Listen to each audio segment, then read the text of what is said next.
apologies, Chair. Committee Secretary. Chair, I have no apologies at the moment, Chair. Like I indicated, others may still join us, Chair, and I will, if I do receive an apology, I will inform you. Thanks. Thank you very much.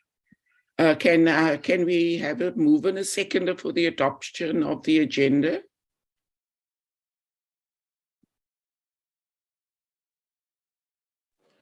Honorable Moatse. Thank you, Chairperson. I move for adoption of the agenda as presented. Thank you very much. Honorable Mbiani. Thank you once again, Chair. I second the proposal that we adopt the agenda. Thank you very much. Thank you. Chairperson? Yes. Chair, I received an apology from Mr. McPherson. He couldn't get an earlier flight, so he won't be able to attend this morning's meeting, Chair. Okay, so we note his apology. Yes, Chair. Yeah, so our agenda is duly adopted, and we are meeting here today to consider the National Regulator for Compulsory Specifications, Strategic and Annual Performance Plan for 2023-2024 financial year. And then we'll also end off by looking at our final report on our oversight visit. Can I check who is on the platform from the department to introduce the entity? Chair, Dr. Chetty will introduce the entity, Chair. Thanks. Thank you very much, Dr. Chetty. Good morning, Chair, and good morning, colleagues. It's a pleasure. Recording in progress. To be able to present to you the APP of the NRCS. I am joined by my colleagues, Dr. Chenge Dimania, who is responsible for technical infrastructure. Also joined by Ms. Nontombi Matumela, who's our CD Ops for the Office of the Director General. I'm joined by my other colleagues, Anna Marie Lotta and Amos Mbele. Chair, we're also joined by the CEO of NRCS, who will be taking us through the presentation. I will hand over to him and allow him to introduce his team.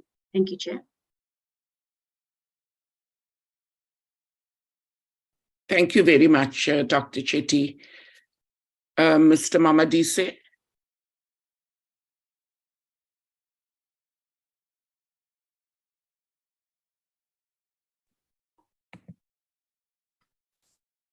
Good morning, Honorable Chair. Good morning, honorable members, colleagues from DTIC.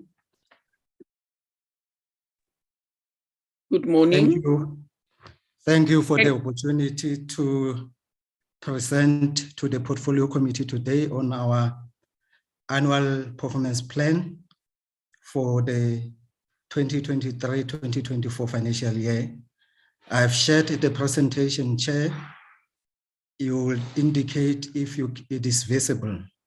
It is visible and you are audible. You may proceed. Thank you very much, CEO.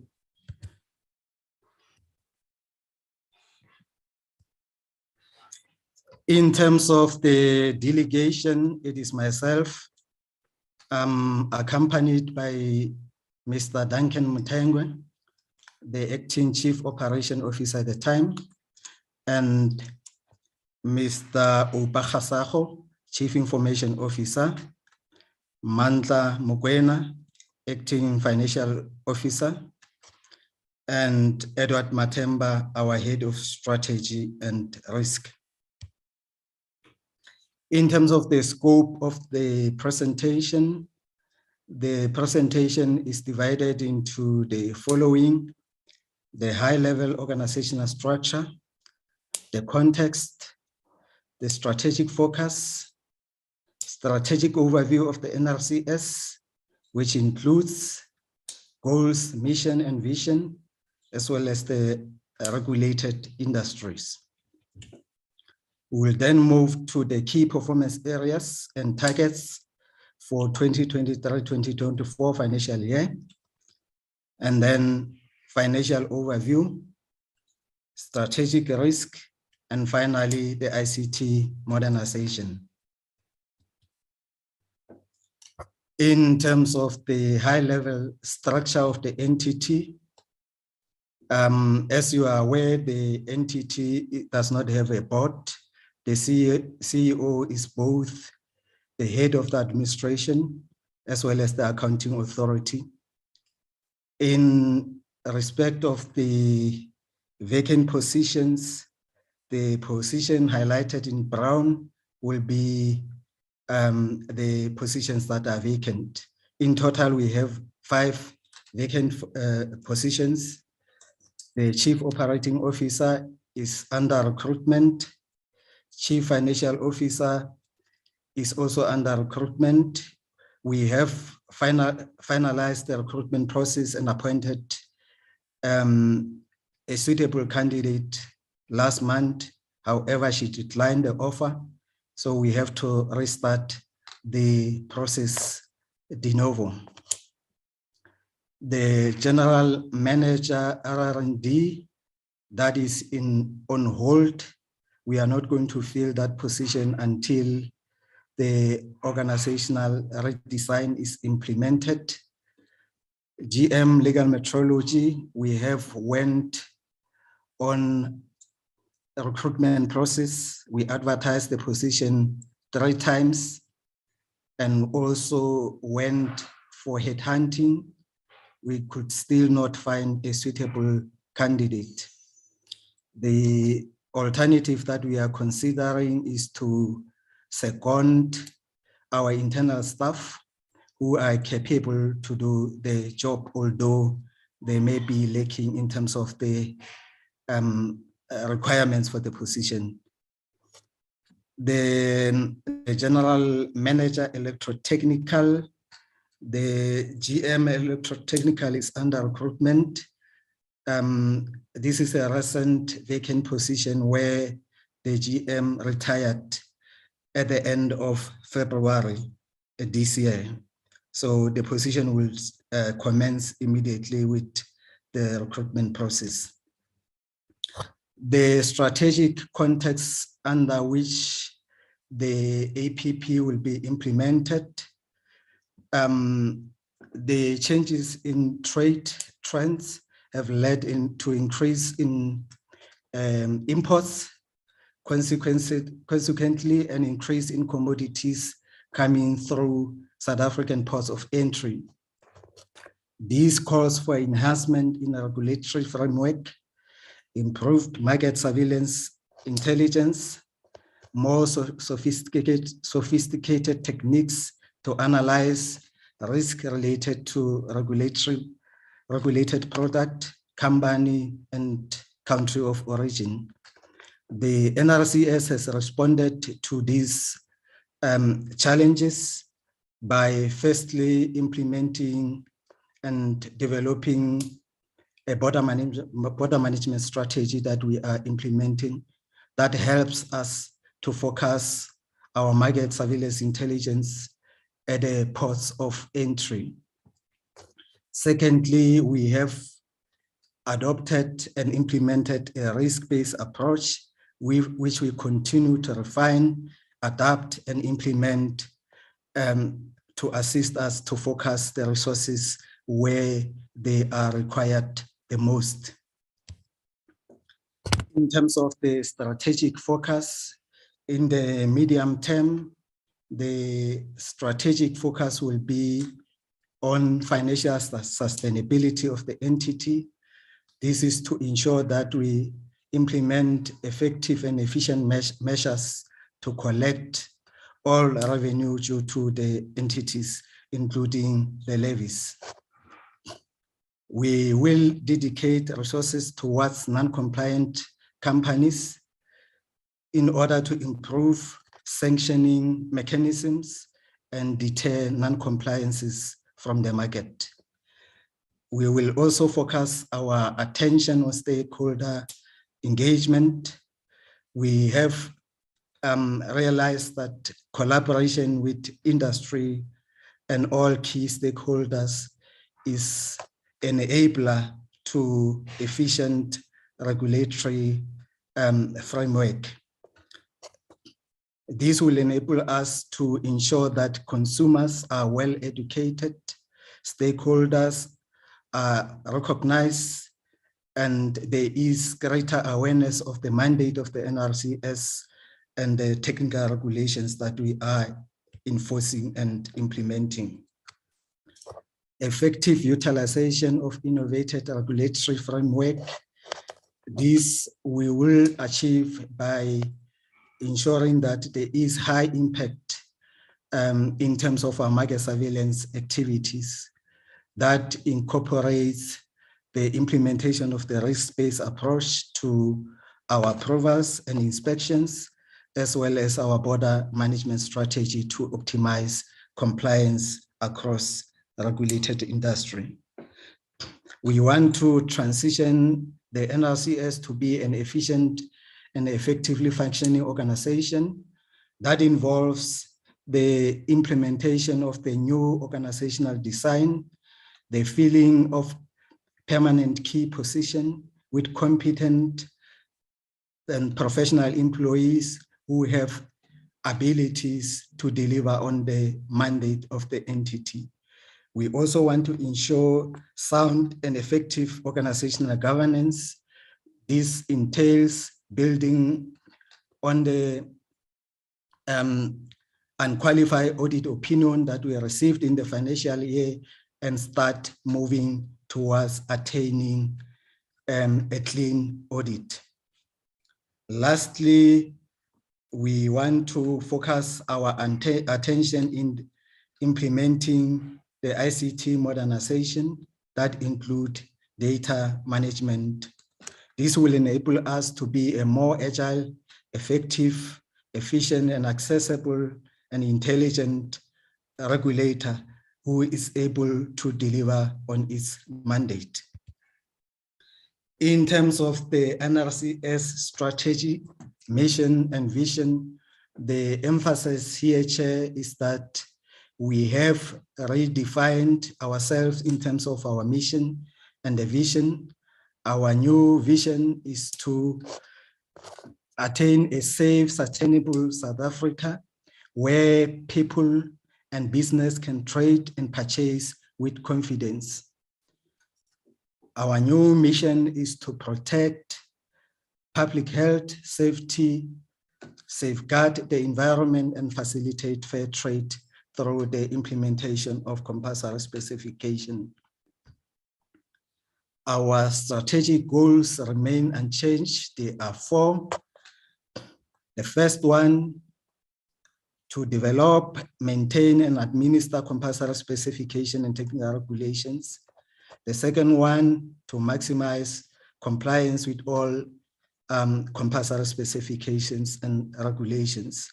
These 2 strategic goals summarize our core mandate as the NRCS as captured in the NRCS legislation and the Legal Metrology Act. The auxiliary strategic goals, number 3, to inform and educate our stakeholders about the NRCS work. Lastly, to ensure an optimally capacitated institution. The core processes of the NRCS, the work of the NRCS as a regulator start with research. Research is key in terms of developing the compulsory specification and technical regulations that we are mandated to enforce. Once we receive a request to develop compulsory specification, the work begins where we will conduct market research, feasibility studies, consultations with stakeholders. Thereafter, we make recommendations to the DTIC for gazetting of the said compulsory specification. Once the compulsory specification has been gazetted, the market surveillance activities begins, which means that the approval process the issuance of the LOAs and market surveillance inspections will then be commenced with. Then thereafter, the enforcement of the compulsory specification through sampling and testing and sanctioning of non-compliant products. Lastly, we continue to renovate and innovate ourselves so that we can adapt to the changing environment and still continue to be effective in terms of how we implement our mandate. In achieving the NRCS mandate, we need to support the DTI key performance areas. We have heeded the call by the Minister of Trade, Industry and Competition that the entities need to align their activities with the 45 outputs set by the DTIC. Therefore, our APP is also designed to facilitate the transformation of the economy, promote investment and development, competitiveness and employment creation. We also aim to enable trade, not only trade, but a fair trade in alignment to our legal metrology legislation. We also want to enable and promote export, especially with fisheries. We want to build a mutually beneficial and regional global relations to advance South African trade and industrial policy, as well as economic developmental objectives. We also aim to create a fair regulatory environment that enable investment and enterprise development in an equitable and responsible manner. In terms of the industries that we regulate, the first industry is the automotive industry. We regulate the whole vehicle. The homologation of a motor vehicle is done by the NRCS. In other words, before anyone can put a vehicle on the market, they have to submit that vehicle to the NRCS to undergo homologation processes. We also regulate replacement components of the vehicles, like your brake pads, your oils, and so forth, and the lights.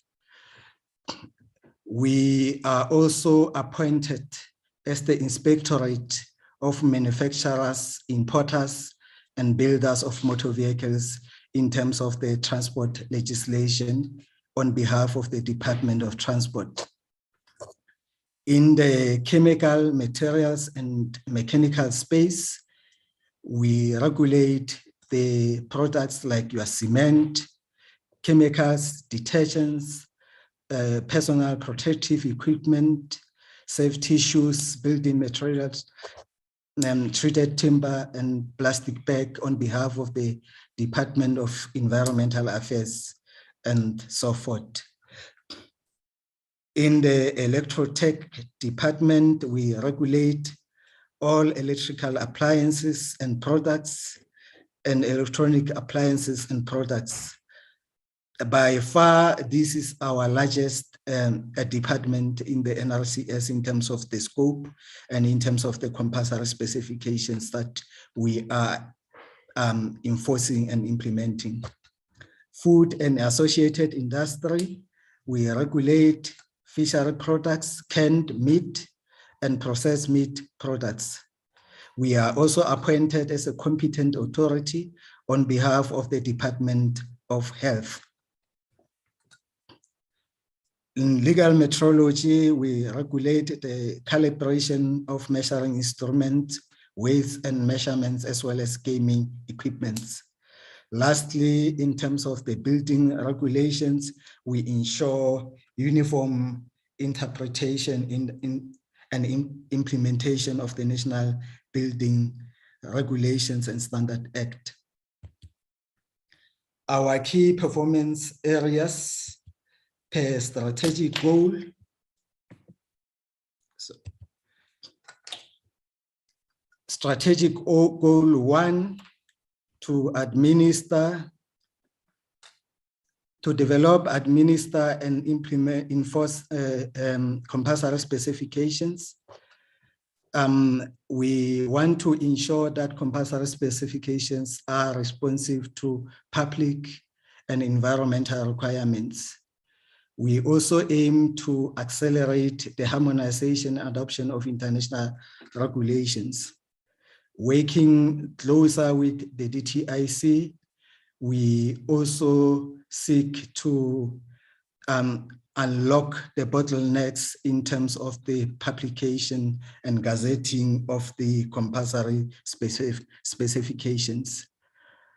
Our output here is, in the current financial year, is 10 compulsory specification submitted to the DTIC for gazetting. You may ask, why are we reducing the target from 2021-2022 financial year?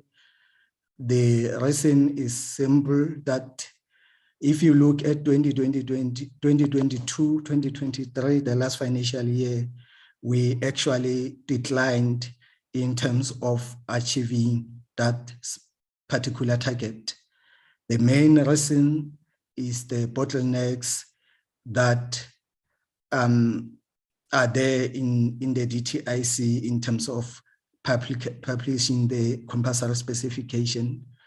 In the last financial year, we have submitted almost 18 compulsory specifications, but none of them have been gazetted so far.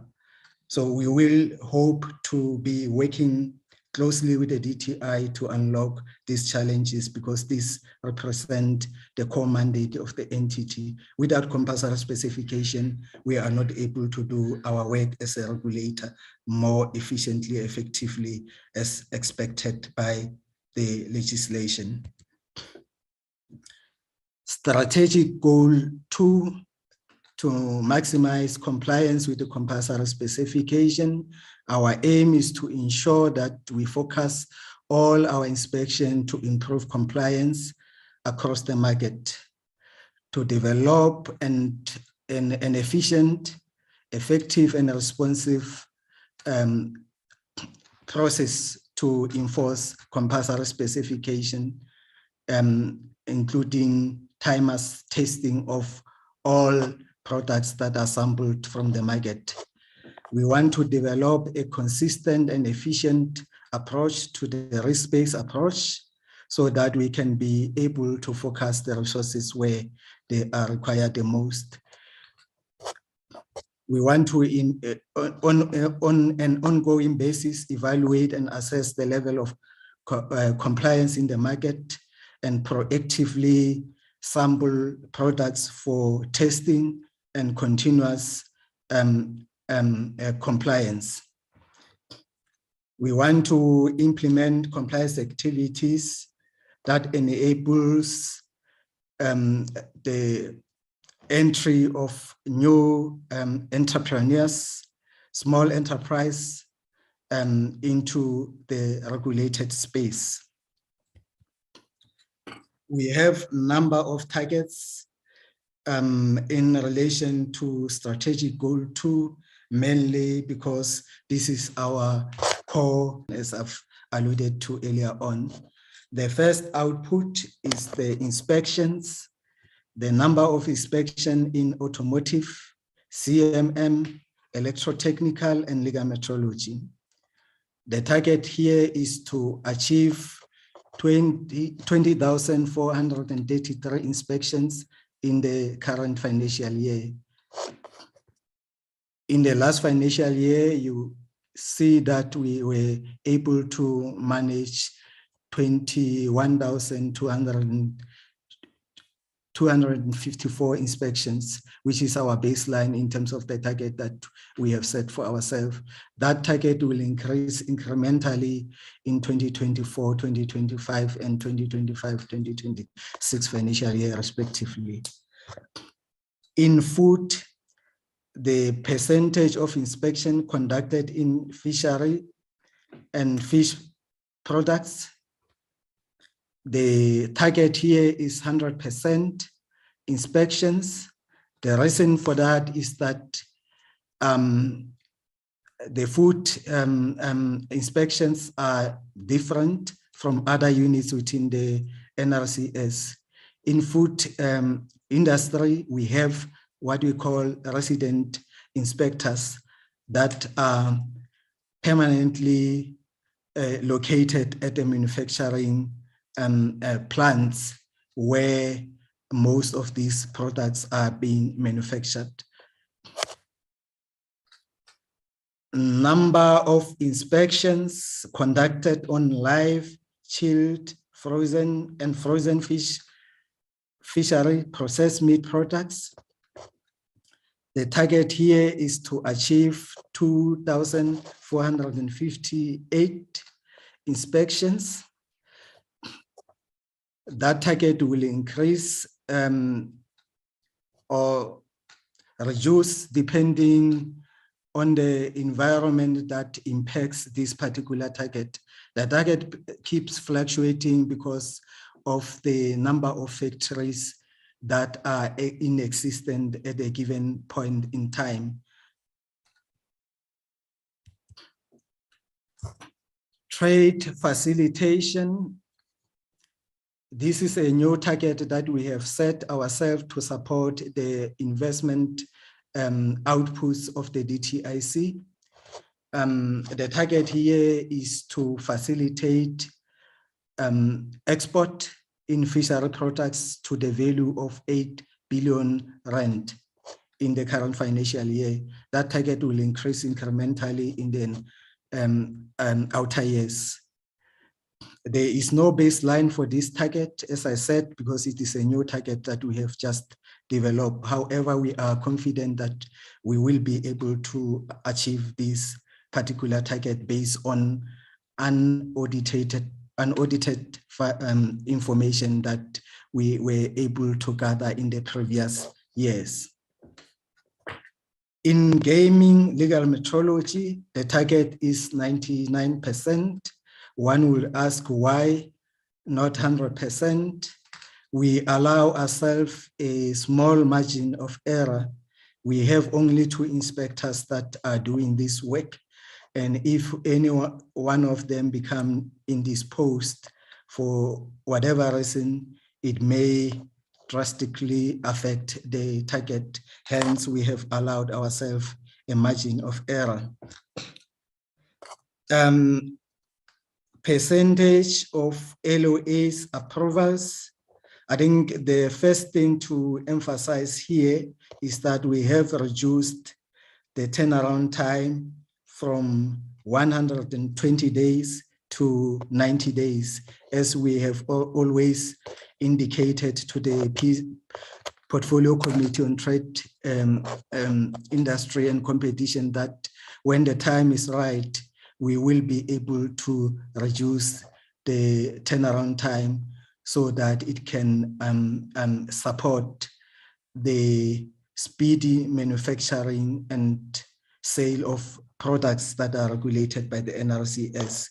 In the current financial year, we have lived up to our promise to reduce that turnaround time to 95% within 90 days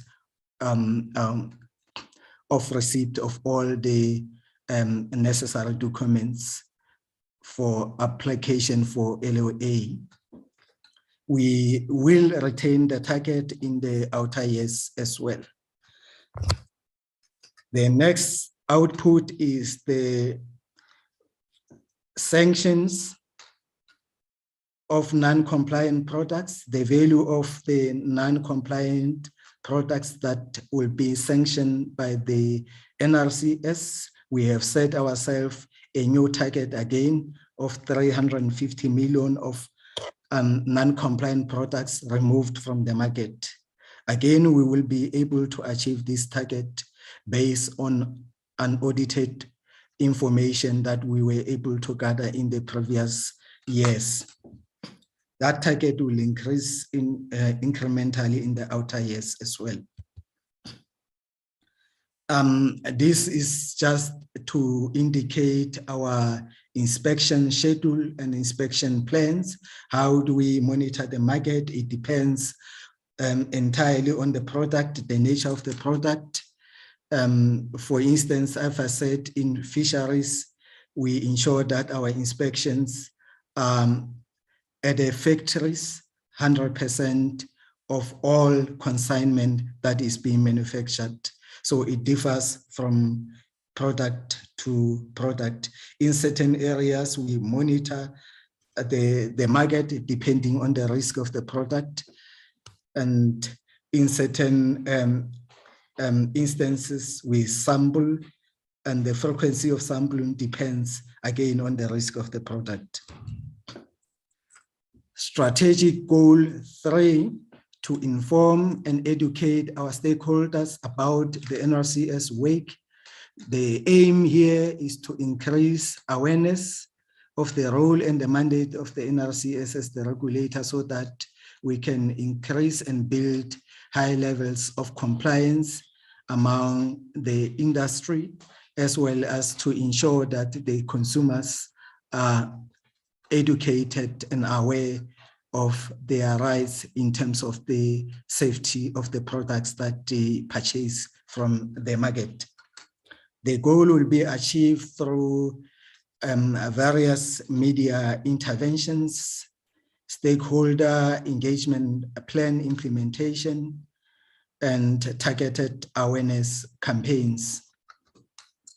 The target here is 12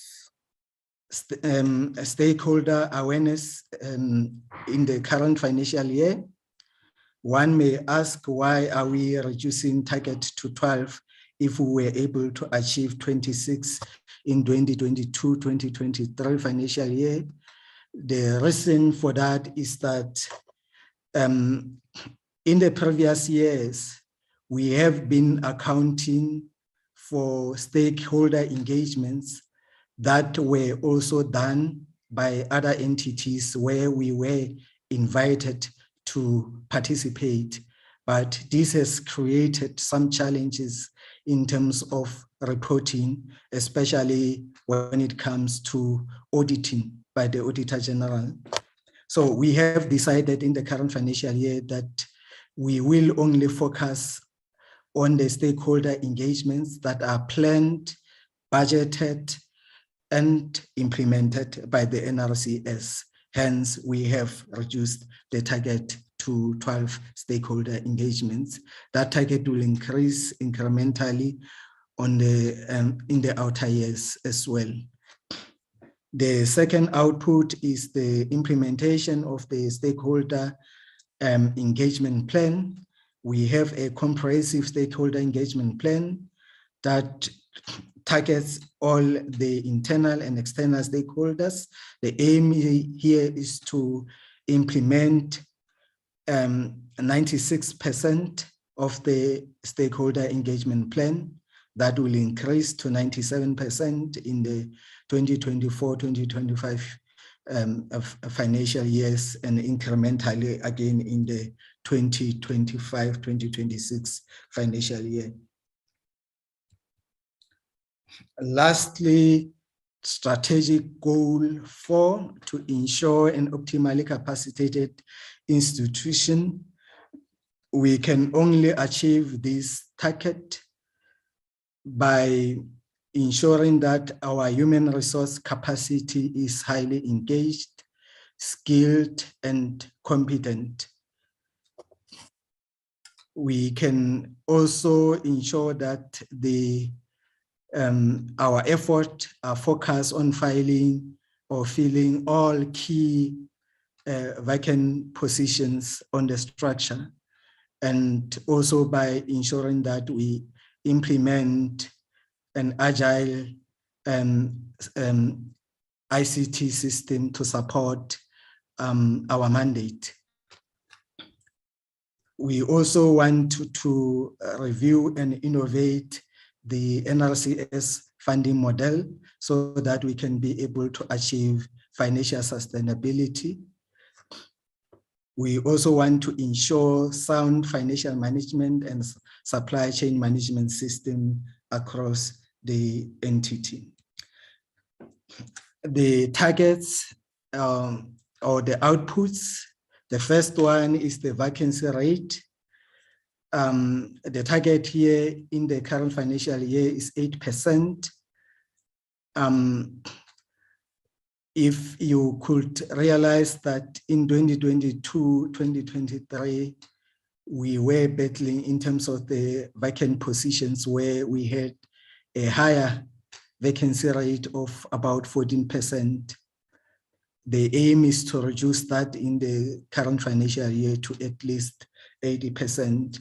We have developed a plan and a recruitment plan that will enable us to focus our attention in filling all these vacant positions. Most of these positions have already been advertised. They are either in a recruitment processes of shortlisting, interviews, verifications, and so forth. We hope that the target will be met by the end of the financial year. Number of employees employed through the internship programs. The target here is to employ 30 interns in the current financial year. That is an increase from 21 in the last financial year. The target will also increase gradually in the outer years. Percentage of the revenue generated against the budgeted revenue. This is also a new target that will ensure that we focus our attention on financial sustainability that I've spoken about earlier on in the presentation. The target here is to achieve 90%, 95% of the budgeted revenue through an efficient and effective collection strategy to maximize collection of all the levies due to the entity. This is also a new target. There is no base reference from previous years, but we hope that we will be able to achieve that based on the unaudited information that we have from the previous year.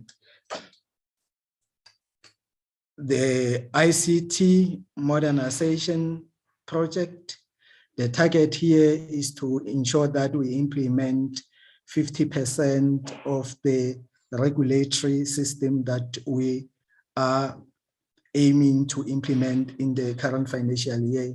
We hope that the tender will be re-advertised by the end of this month.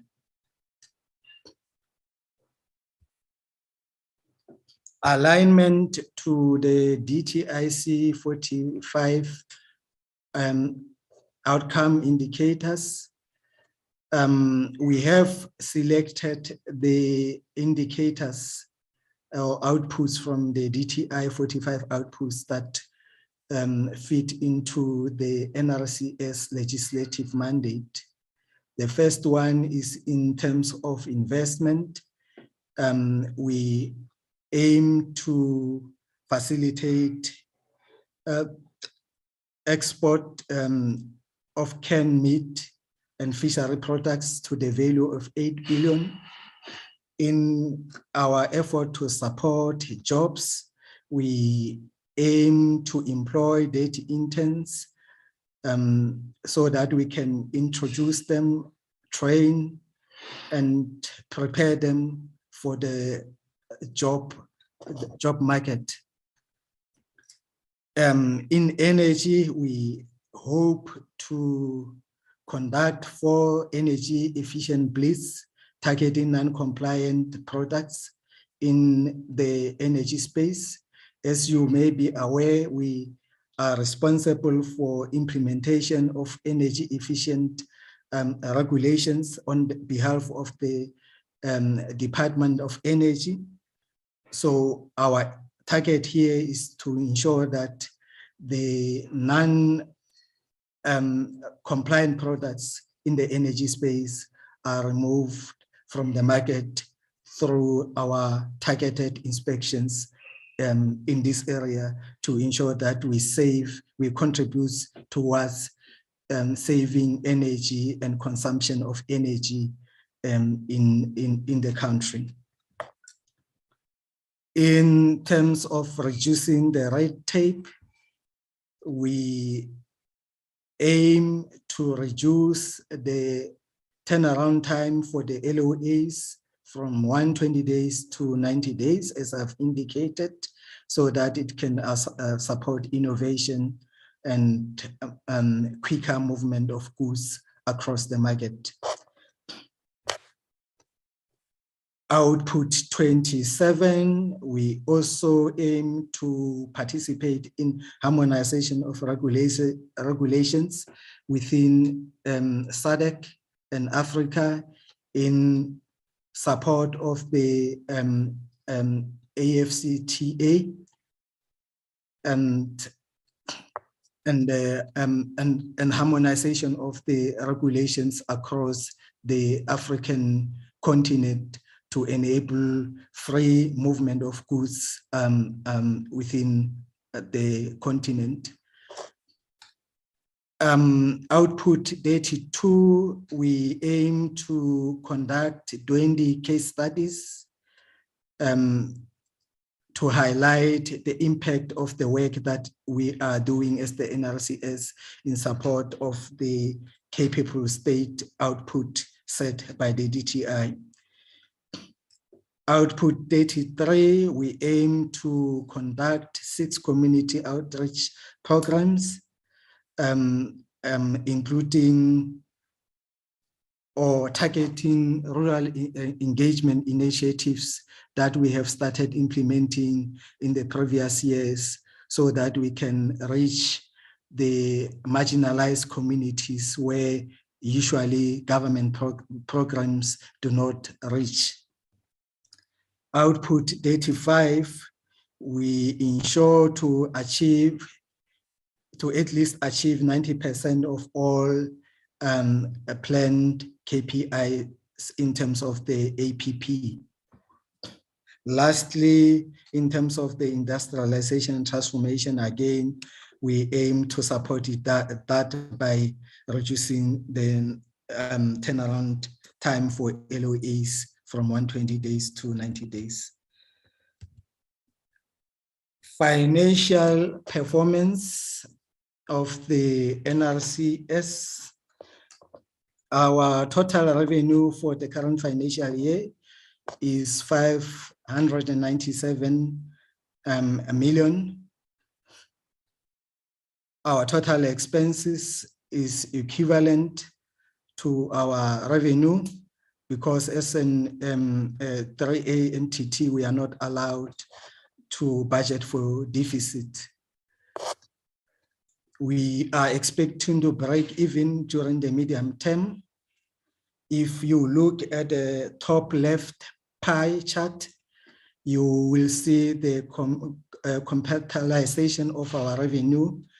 The major pie of our revenue comes from levies, which is about 72% of our revenue and equating to almost 429 million in the current financial year.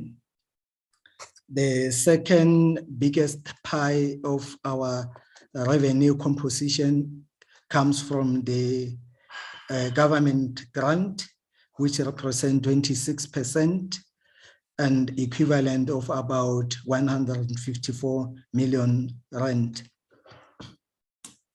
Lastly, the other composition of our revenue comes from our investment, interest, and other taxes. which represent 2%, which is equivalent of about 13.2 million rand in the current financial year. In terms of our expenditure, the main item of our expenditure is compensation of employees or employee benefits, which is aligned to our core mandate as a regulator. The market surveillance activities that we implement are labor intensive and requires skilled, highly skilled employees that are able to conduct these kind of inspections. The second part of the revenue is the expenses is goods and services at 22%, which represent about 133.1 million.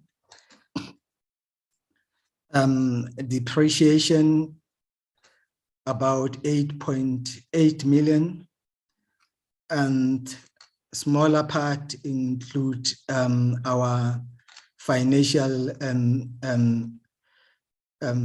transactions expenses at about 293,000 rand. Financial performance in terms of the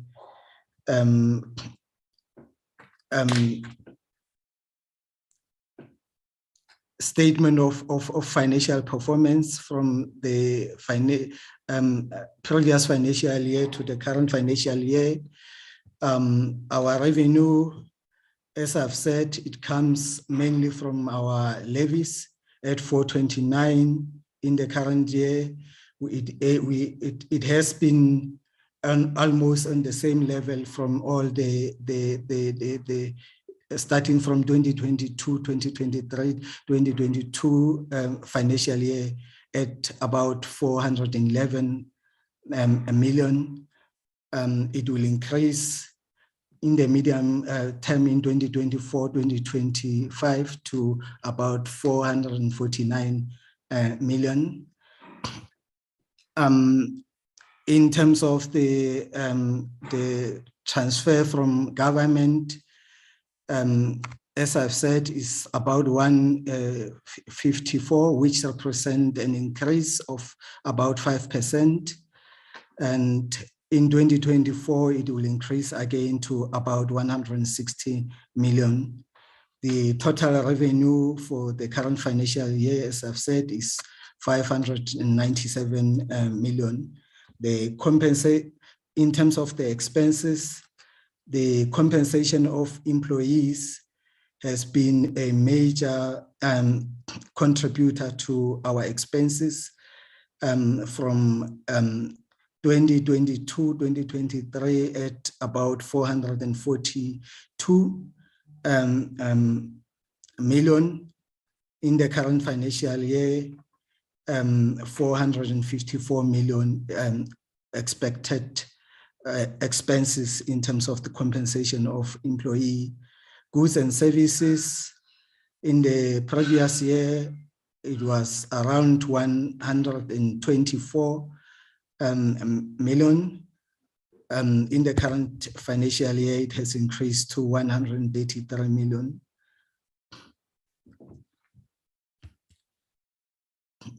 Our financial performance per strategic goal, administration in the current financial year, it will account for about 86.2 million. Administration include the storage, our leases, destruction of non-compliant products, especially the ones that are abandoned at the ports of entry where we cannot pinpoint the owner of those products. Strategic goal 2, maximizing compliance to specifications.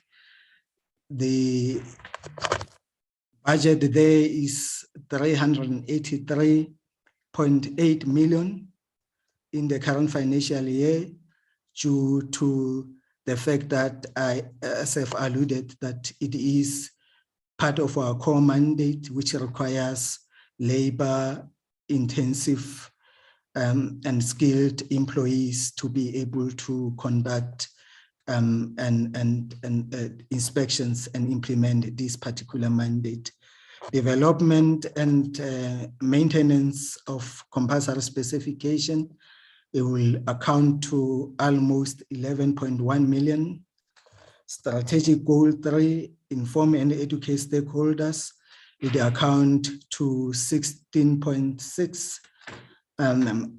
million.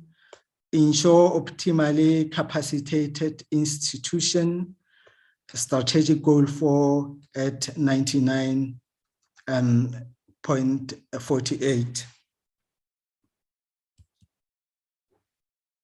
Our CapEx, the major part of our CapEx in the current financial year will be our investment in the building structure, where we aim to renovate our Port Elizabeth building that has been consumed by fire in the past few years. We aim to refurbish this particular building in the current financial year at a budget of 35 million. Finisher will account to 6.6. Hardware will account to 13.5. Hardware talks to our investment into the new ICT modernization project, so that we can replace old hardware equipment and prepare ourselves to implement the modernization project that we have planned for. Our lab equipment, we aim to improve our lab equipment, especially in FAI, food area, and legal metrology labs that we maintain as our in-house labs. The investment there is 4.1 million. Office equipment accounts for a smaller chunk of our budget at about 134,000, and other expenditure at 2.7 million. Another major CapEx will be our software, which also talks to the regulatory system that we aim to implement in the current financial year at a budget of 29 million. Strategic risk that may impact on the implementation of the APP, I will emphasize a few of them, but there are a number of strategic risks that we have identified that may impact on our ability to implement our mandate. The first one, ineffective regulation of the market and regulated products and services. That talks to the products that we have identified for regulations, and we have developed the regulations to ensure that those products are regulated. However, there is a delay in terms of gazetting of those regulations to enable us to regulate those new markets. Non-compliant regulated products in the market. As I've said, we have experienced a lot of challenges in terms of high non-compliant products, especially the imports from the ports of entry. The main challenge being that most of these products are abandoned by the importers, which leaves us with a huge burden as the regulator in terms of storage and destruction of those products. Inadequate sanctioning of non-compliances.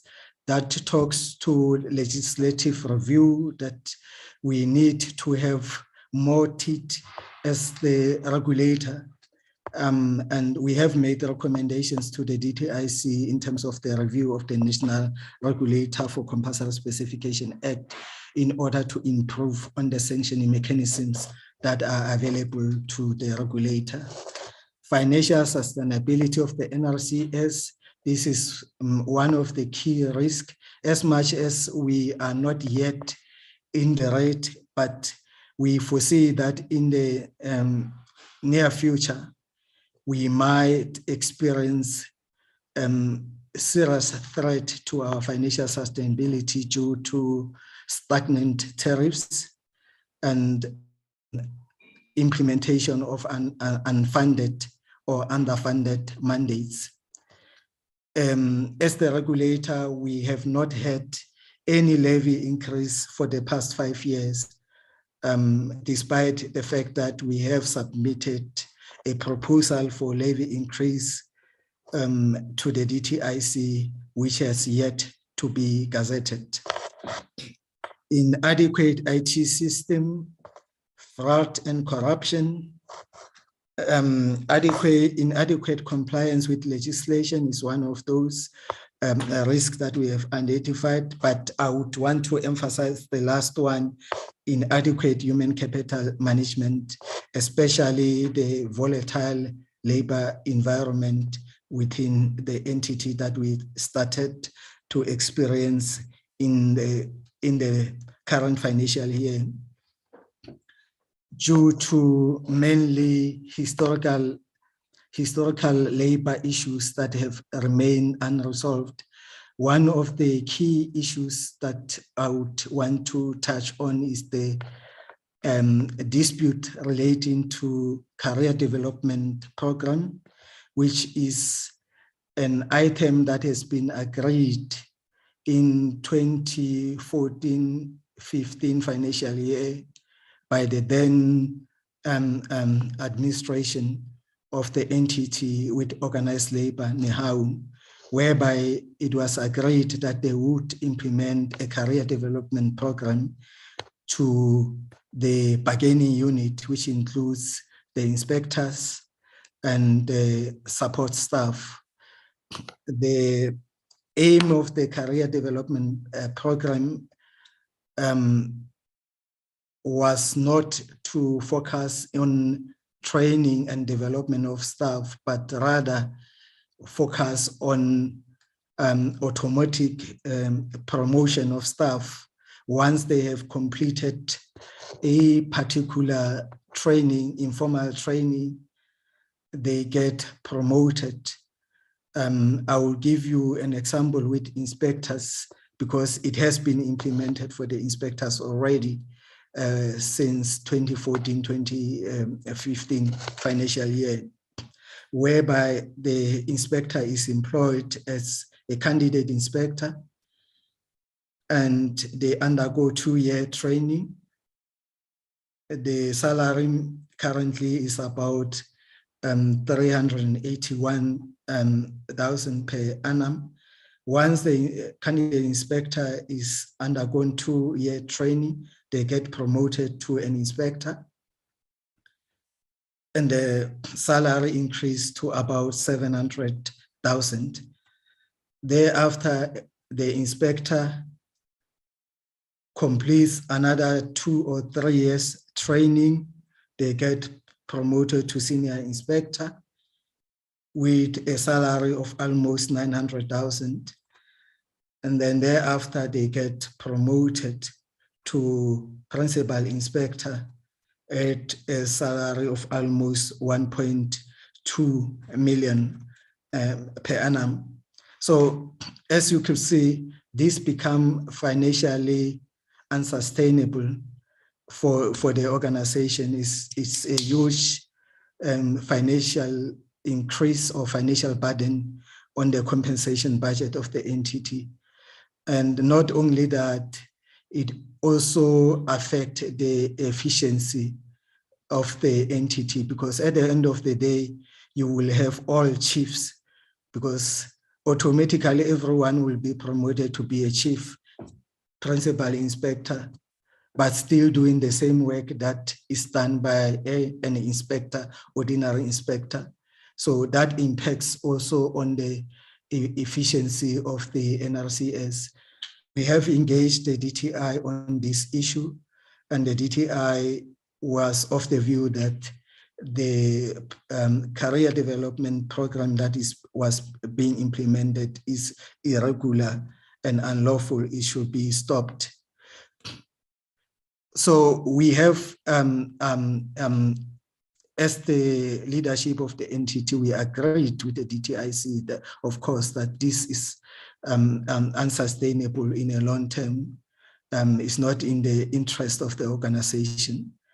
But the main challenge is that this is part of a collective agreement. We have to find an amicable way of getting ourselves out of the collective agreement without undermining the sanctity of the collective bargaining process. So we urge the DTIC to intervene so that we can have a discussion on in this particular issue and see whether we cannot find an amicable solution. Because as we stand, we have already been served with a strike notice. In the last week, the strike was due to commence on the 24th. Through our intervention, we managed to persuade organized labor to put the strike on hold until such time that we are able to have a discussion with the DTIC. But I think if that discussion does not take place sooner, we might find ourselves again with a strike that will severely disrupt the activities of the NRCS.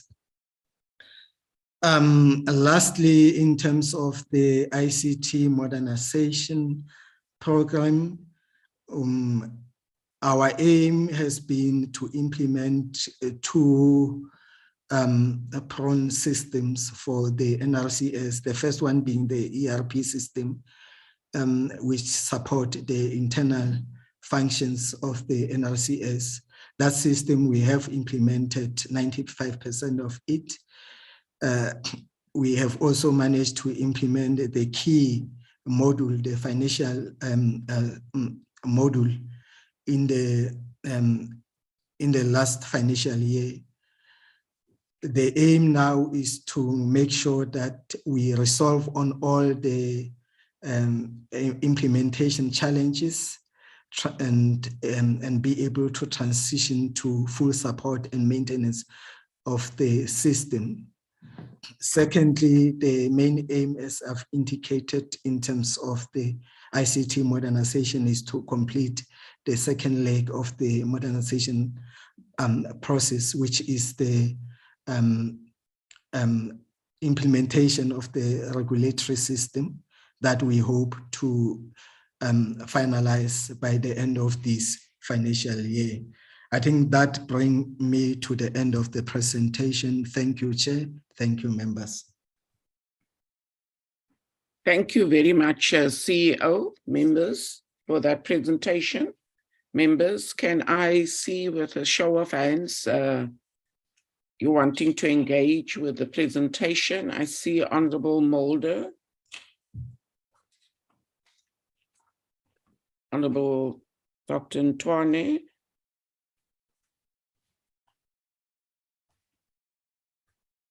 Okay, I'm sure other hands will be raised as we proceed. Mr. Monakedi, Chair, and Mr. Mbuyane.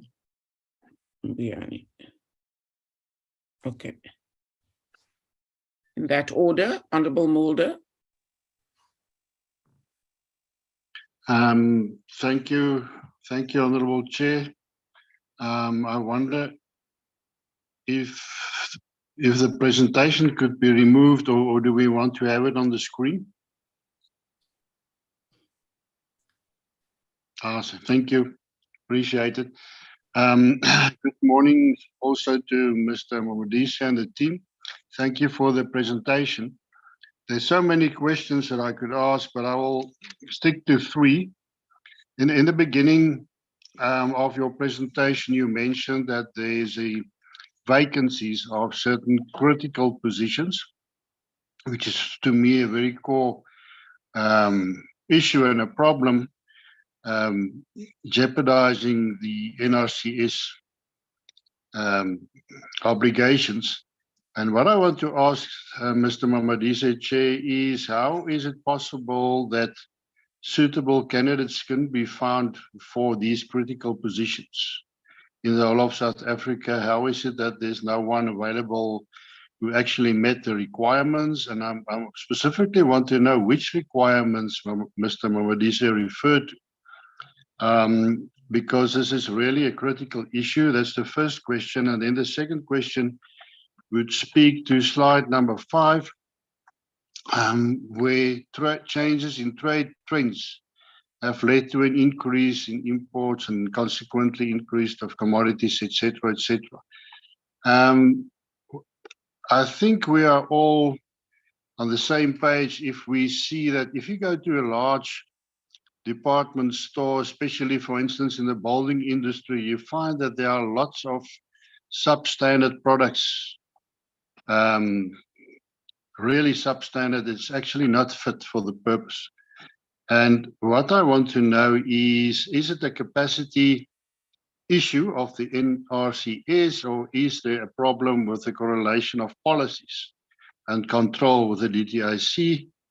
Mr. Mamadisa said that there are lots of unregulated products coming in through the ports of South Africa. It's clearly visible in the stores in South Africa. And then the first question speaks to the last page, 28, the strategic risks of the NRCS. Yesterday, while the SABS presented, we also asked a question that we asked in 2019, whether it would not be more sustainable to combine the functions, although there are two different core functions, but as an institution, how viable is it for the NRCS and the SABS to exist as two separate entities? If we take all these challenges into regard. And what I want to ask Mr. Mamadisa as well is, what is the solution? I think this human capital risk management issue has been there for years and doesn't seem to be able to come to a solution. He actually asks the DTIC to intervene.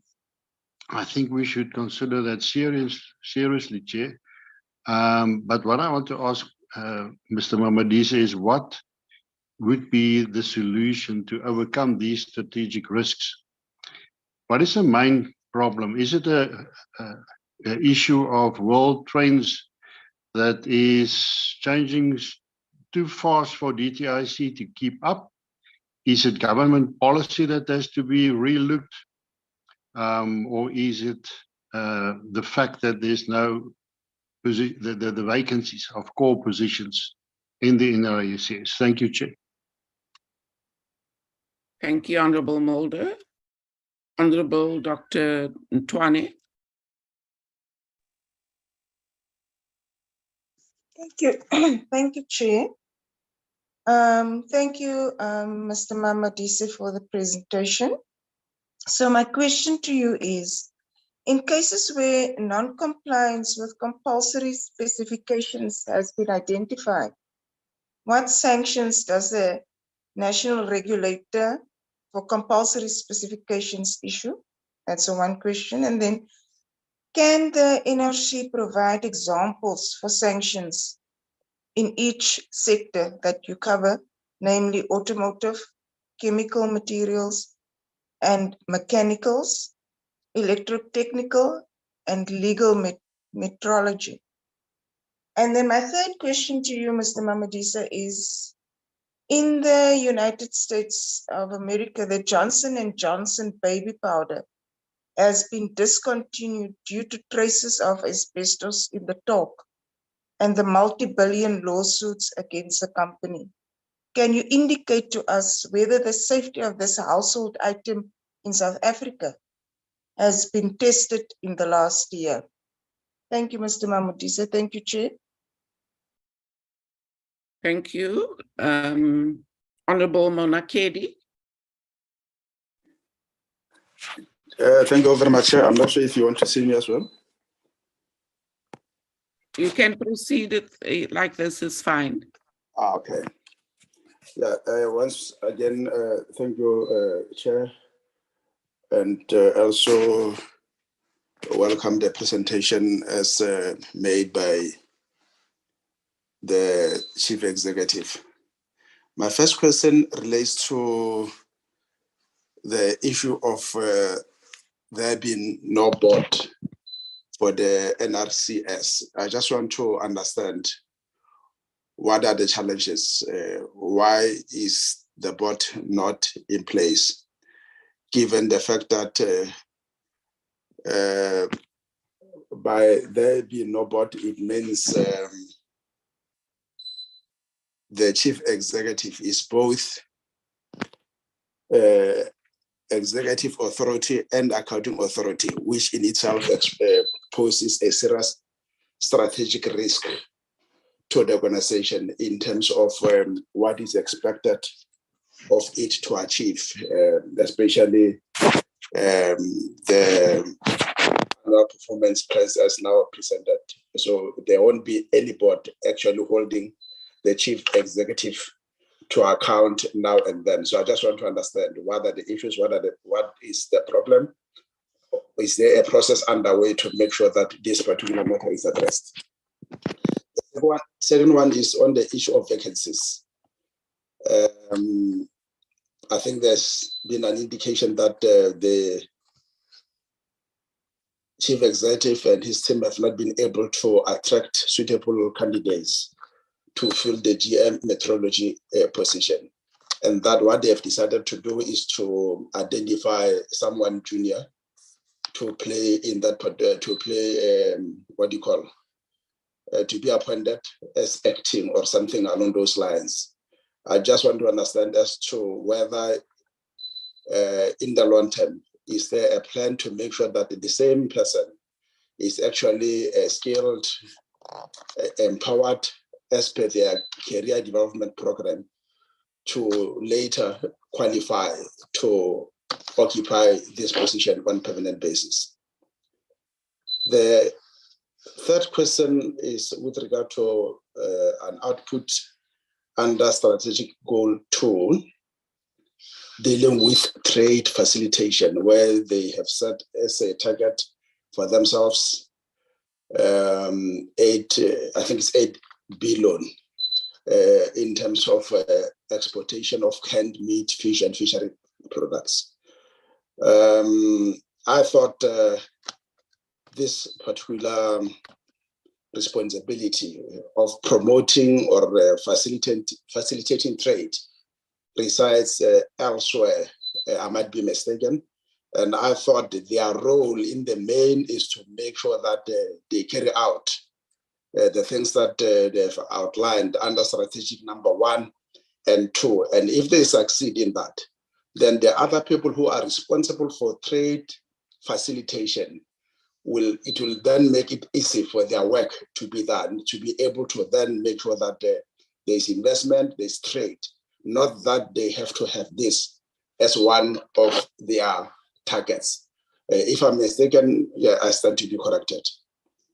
And then the last one, again, under financial performance, there's revenue and expenses. Under expenses, I understand, yes, there has to be expenses related to interest that have to be paid, rent that has to be paid, but dividends in my own limited understanding is a sum of money that is paid out of profit to the shareholders of the company. So this dividends here, I thought is misplaced, but for sure, given the fact that I'm very new, I might not be understanding some of these things. So if I could be clarified on this one. Thank you very much. Thank you very much. Honorable Mbuyani. Chairperson, thank you for the opportunity. Let me first welcome the presentation by the CEO and also Chair. I'm having some few clarity seeking questions here. One which will be the border management strategy. As the latter speaker has indicated that most of illegal goods, they are on shelves and so forth. What is their strategy properly? Is that joint with SAPS and also the border management that has just been appointed by the Home Affairs? And what is their responsibility thereof? The other one, Chair, is the issue of collaboration with the universities in ensuring that the government policies and also interests are realized. One, in terms of the interns, and also the other one is the issue of employment and the recruitment. Do they have targeted recruitment strategy to the universities, or they just advertise and so forth? Chair, I think slide 13, the CEO made mention of bottlenecks and in the gazetting. I don't know, maybe the CEO can elaborate the challenges and the bottlenecks in gazetting so that we are able to assist as members of parliament. The stakeholders engagement, Chairperson, and also the awareness and education program seemingly needs to be intensified, or because in the deep rural areas, if you can ask of NCRS, they don't know NRCS. And it's very much unfortunate that we have constituency offices at that level. So as rural terrain will plead with the department to say, maybe the entity, let their programs go down to the masses there so that masses can be able to access the information as well. I think the issue of vacant they've dealt with. My problem is the 77% of the budget that goes to the compensation of remuneration and also the employees, which amount to 442 million. It's a real challenge. That means this department is working for the employees in terms of that. And also, if you can be clarified with the outstanding issues and outstanding matters with the organized labor, so that if you can come to the space trying to facilitate this matter, because really, if you develop a career development program, at the end of the day, it does not yield those results, then seemingly you just expand, your expenditure does not talk to the budget as well. So we want to check their relationship with the labor in terms of this. How do they understand the career development program? And Chair, maybe in a nutshell, let me check the CEO's view in terms of the entire turnaround strategy in the NRCS, which will include the ICT modernization. Maybe on that we'll be able to get their implementation strategy and also vis-a-vis the ICT, because we have serious challenges with the ICT modernization. Since we went for oversight, we are told of ICT modernization up to this far.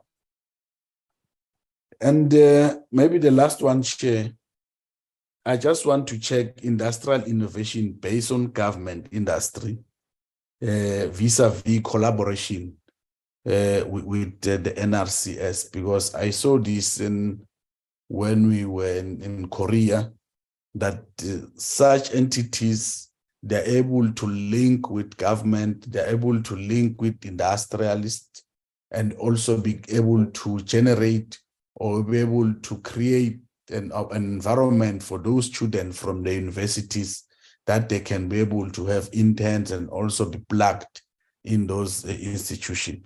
Thank you very much for the opportunity, Chair. Thank you very much. I also just have a few questions that I want to add before I hand over to Dr. Chetty and Mr. Mamadise. During our oversight visit in April 2022, you reported that the National Building Regulations and Building Standards Act was under review by the DTIC. What is the status of this review, and has the NRCS started with that review? In addition, I wanted to check the unfunded mandates, given that you have such a very, very tight budget. What is the status of engagements with DTIC in respect of funding these mandates, as well as proposals that the NRCS put to the DTIC for consideration in this regard? Then I just wanted to ask, one of your top management had retired in February, and now you're still speaking of advertising. So I'm wanting to know we are in May now. What is the process? Why is the process so slow?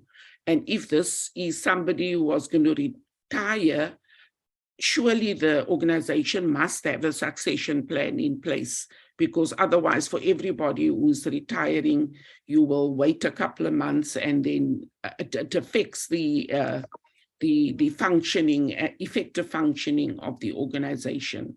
Thank you very much.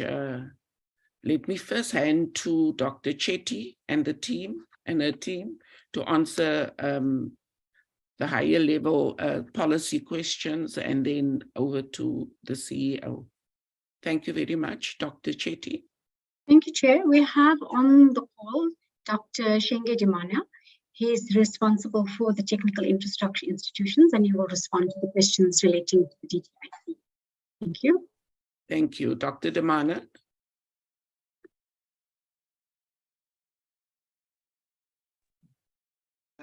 Thank you, Chairperson, and good morning to honorable members and yourself, honorable Chairperson. I am looking through the question. I think that the first one relates to Honorable Boyane, who indicated wanted to know what are the bottlenecks in terms of gazetting. So the reality is that what the NRCS is talking about is to expand the number of regulations that they are responsible for. But what, from the point of view of the DTIC, what comes more obvious is that the NRCS is struggling with the current regulations that they have in their books. So the DTIC would like the NRC to become much more efficient and much more effective with the regulations that they have currently before they add, because adding means making it even more harder for them to do their work. So I can give perhaps two examples The first one relates to the issue of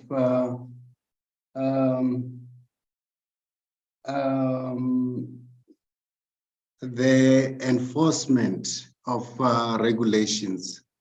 The NRCS is supposed to be doing extensive market surveillance.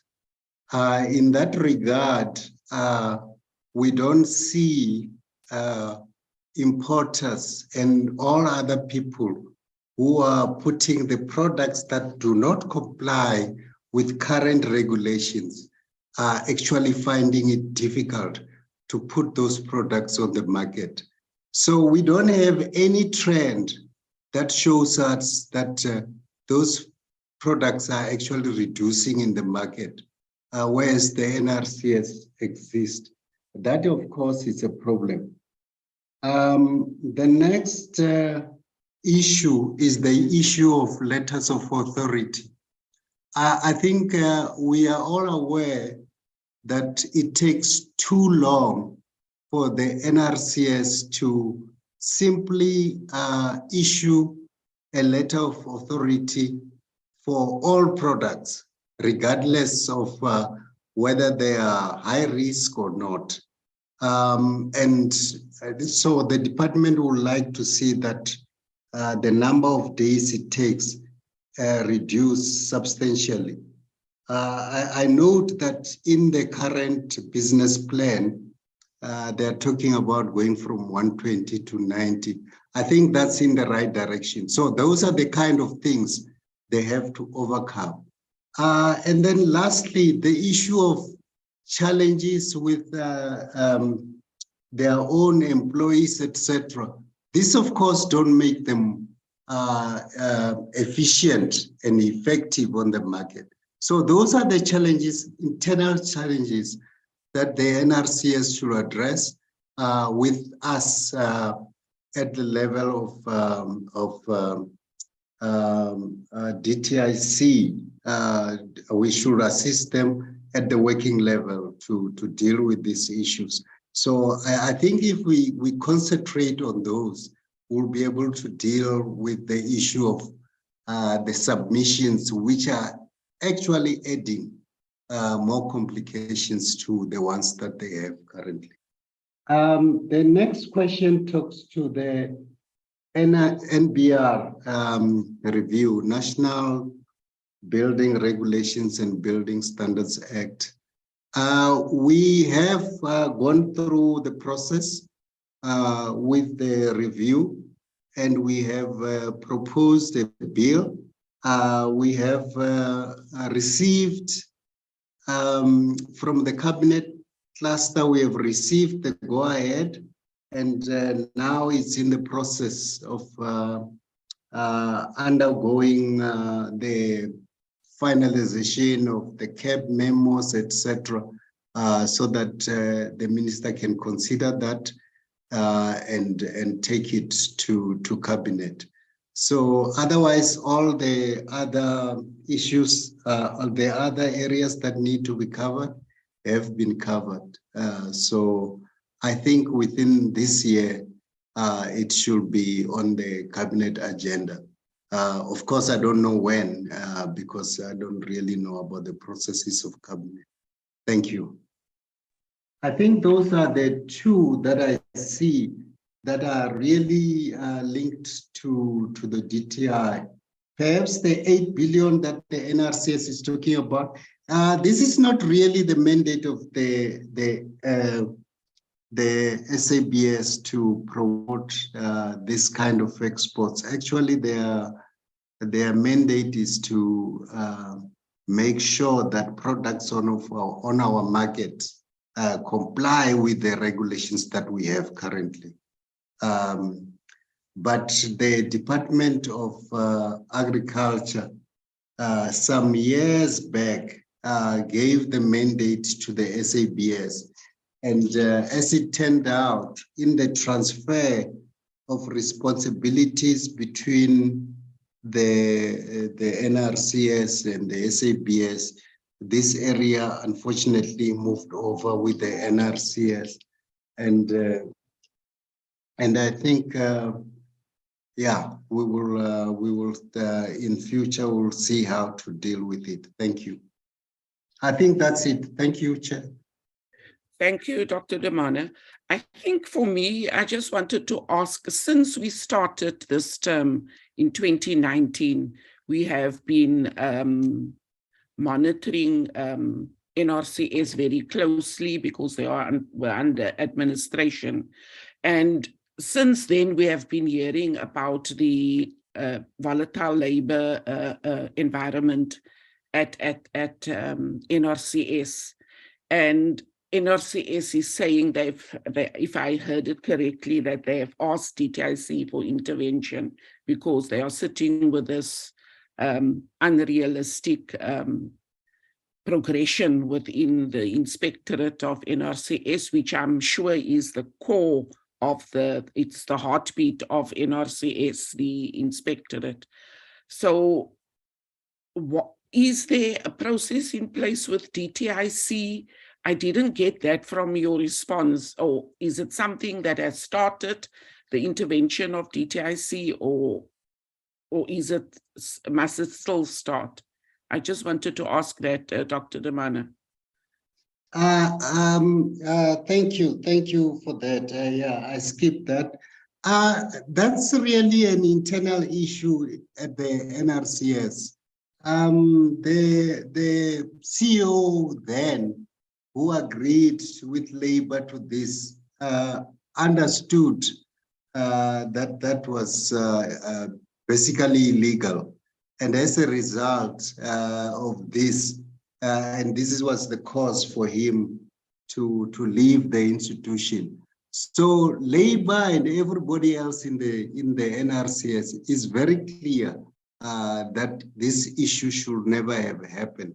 So the current CEO, I think in the last 5 years, should have dealt with it convincingly, since all the members of the NRCS are aware and they know.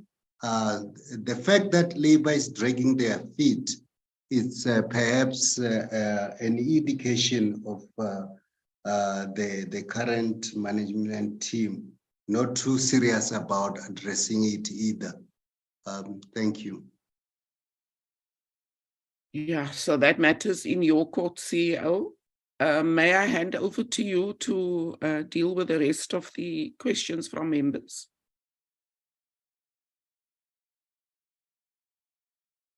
CEO. Thanks, Honorable Chair, for the inputs by the members. I will deal with them in order that they came. Honorable Melda, the vacancy of critical position, how come we are not able to find suitable candidates, especially in legal metrology? I think the main issue here is that the legal metrology space is a specialized area. There are currently only 2 entities that do a little bit of legal metrology in the whole of South Africa, which is NEMISA and NRCS. So to find skills outside pertaining to the role of legal metrology becomes almost impossible, because we are effectively looking for resources from these 2 entities, ourselves and NEMISA. So the requirements are very simple. For general manager legal metrology, the first requirement in terms of the qualification is that we need a BTech in electrical engineering and related fields. And the second requirement is we need at least 5 years experience in managerial position in similar, more or less similar role. What you will find then is you find that most of the applicants, they don't have a BTEC qualification. Those who have BTEC qualification, they don't have the requisite experience because they haven't been exposed to this specialized area of our work. That has been our challenge in terms of recruiting for the position of the GM legal metrology. In respect of other position, it is not the reason is not that we could not find a suitable candidates. Like I said, in finance, we went through the process of recruiting the chief financial officer.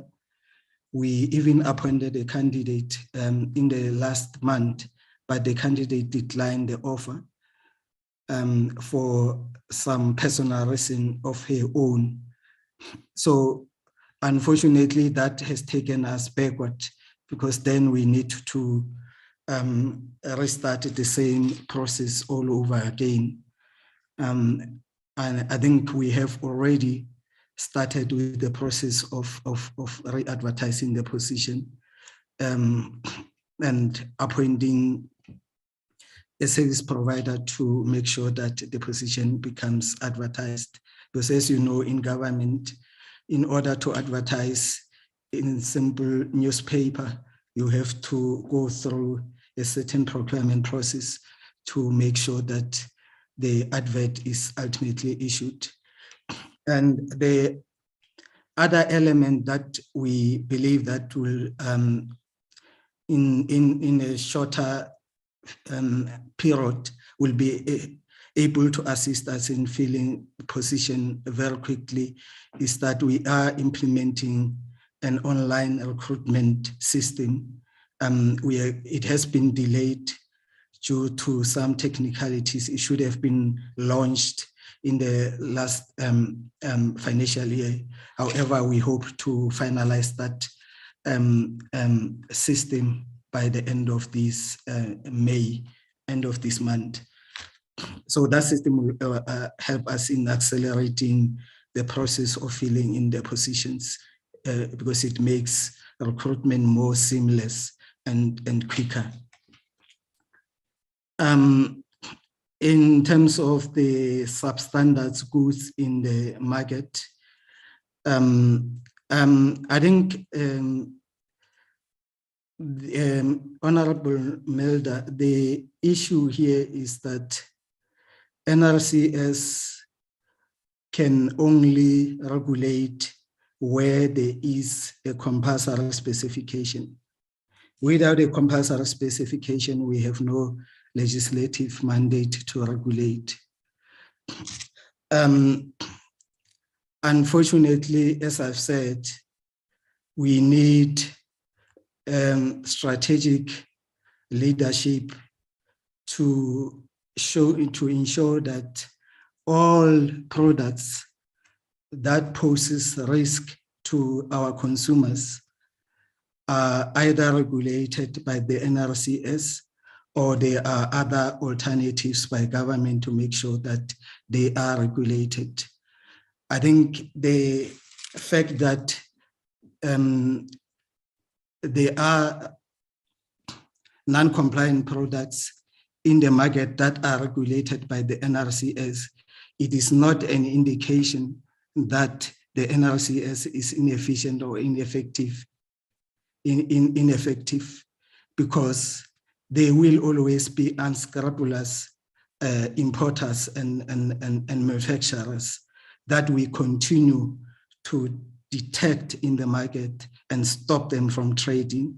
We are doing our work in terms of the legislation in ensuring that those market surveillance are targeted to these non-compliant producers and importers.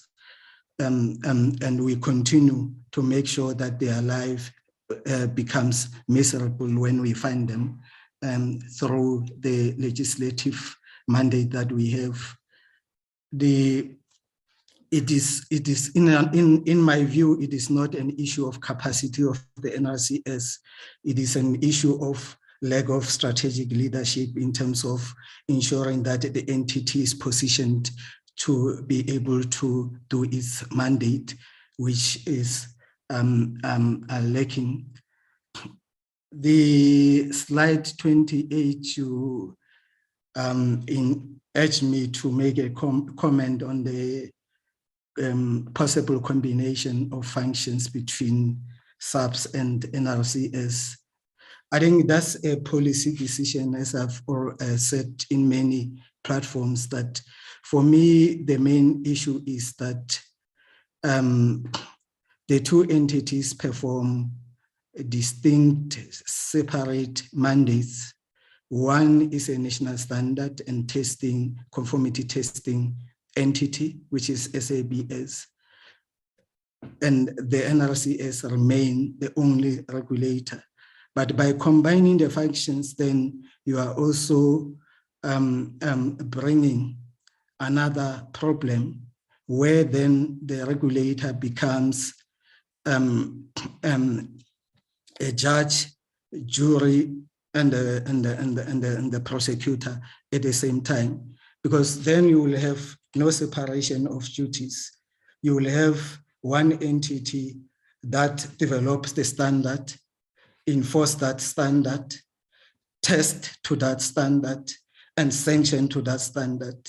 That will bring a constitutional dilemma for the entity that you envisage, as much as it will bring an efficiency in terms of the seamless process, but it will create a constitutional dilemma in terms of separation of powers. That will be my only warning if we consider the combination of these two entities. And how do we overcome the labor relations environment that we have been highlighting? You must understand again that as the CEO of the entity, I have certain powers. Some of the powers reside with the executive authority, which is the minister of the DTIC in this case. That's the first issue. The second issue is that the DTIC is the sole shareholder of the entity, the NRCS. Any significant decisions that we need to make as an entity, we have to do so in consultation with the DTIC. So here we are dealing with serious issues of labor instability within the NRCS. And when you hear from the DTIC that it's an internal issue that is between NRC and organized labor, you become disponent immediately that where is the strategic leadership that we are expecting as entity that the DTI should be providing to the entities to enable entities to perform their mandate. So you are dealing with historical labor issues that even precede my time as the CEO of the NRCS. And these have huge significance for the entity, and they have huge significance to the fiscus. There is no way, obviously, that the CEO will be able to resolve those issues on his own based on the governance structure that we need to adhere to in line with the PFMA, that we need to consult the executive authority in strategic issues such as the ones that the entity is facing. So the only way to overcome them is when we have closed that gap of a lack of strategic leadership from the shareholder to assist us in ensuring that there is stability within the entity. Honorable Ndwani, what is the sanctions that the NRCS impose when we find non-compliance? Currently, in terms of the legislation, when we find non-compliance, the first thing that we are empowered to do in terms of the legislation is to issue a directive. A directive is issued in order to direct the importer, the manufacturer or owner of that product, not to sell that product or and keep it in a specified place until further direction is given by the NRCS. That's the first point of sanctioning mechanism, and that is done when we suspect that the product is non-compliant.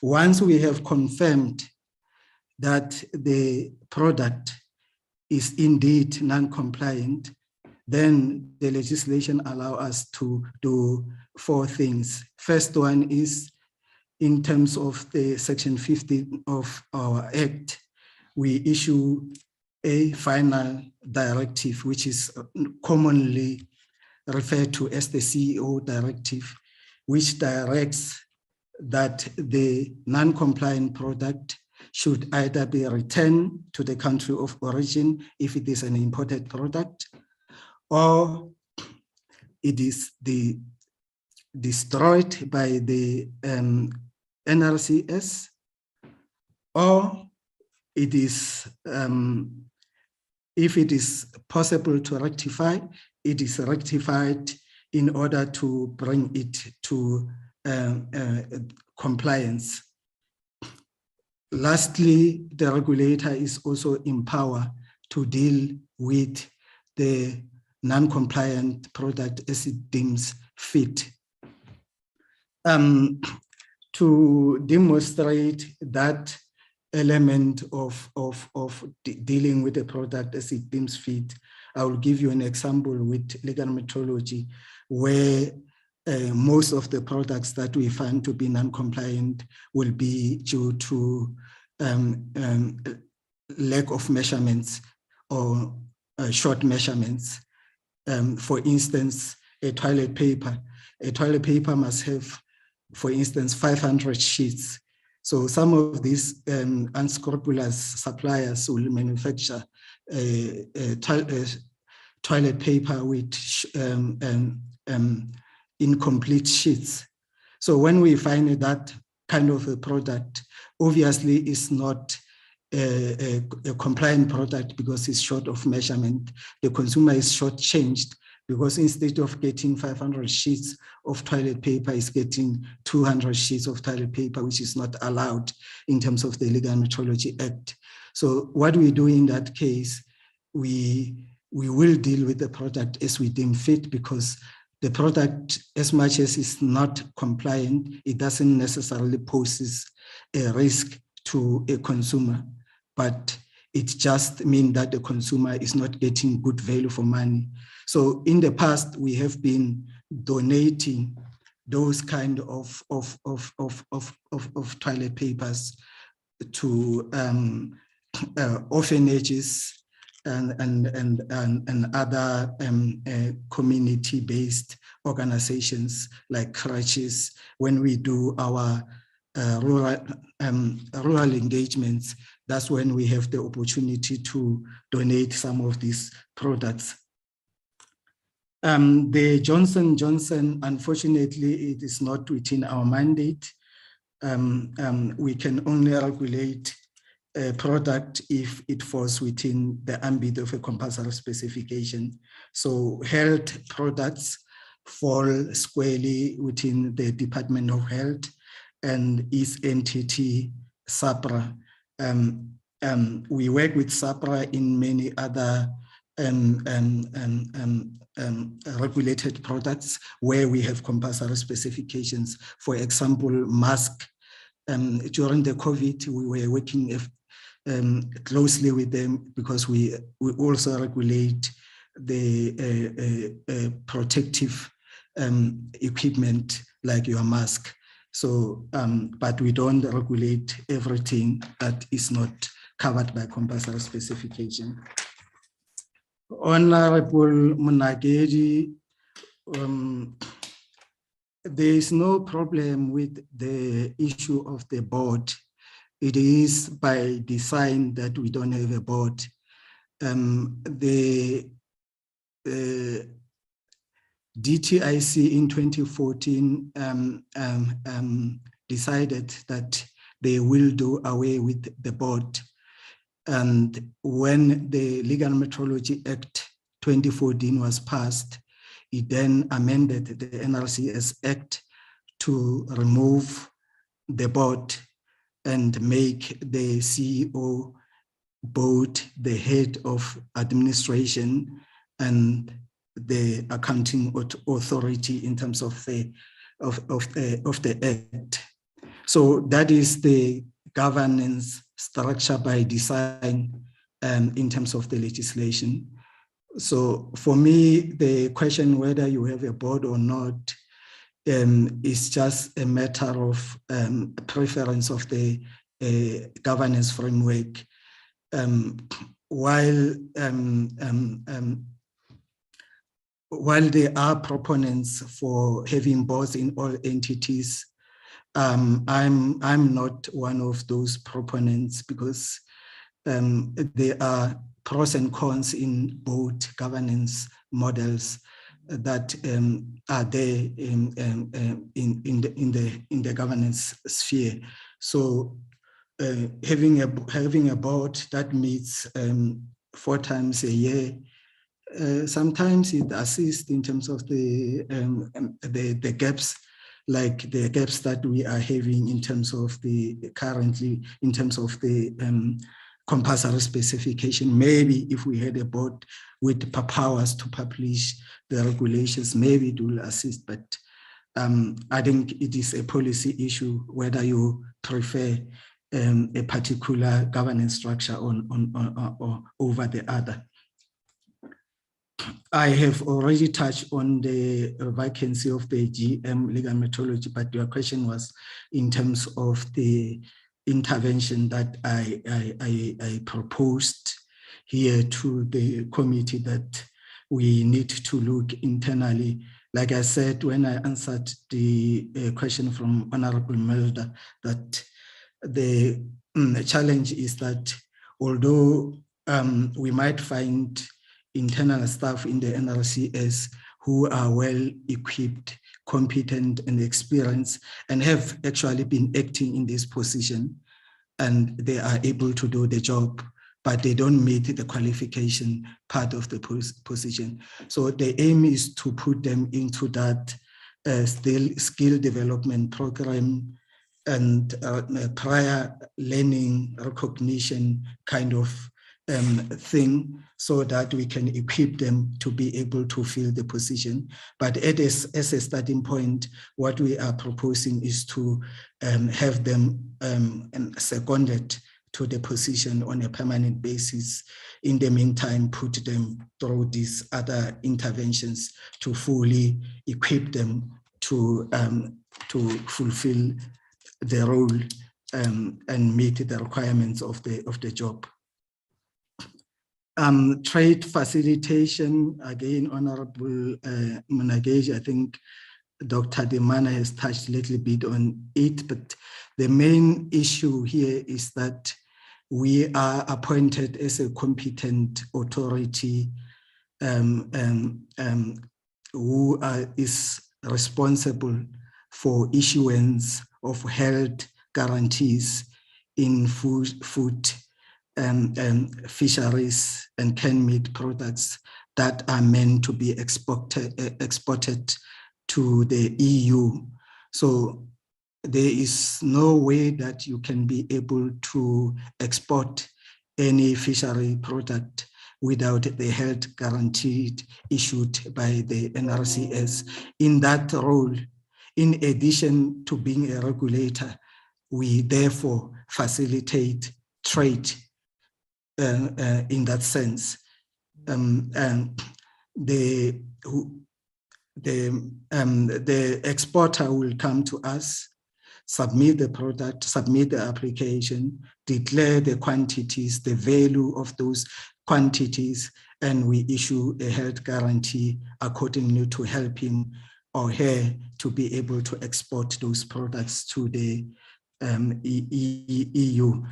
I note your comment on the financial expenses.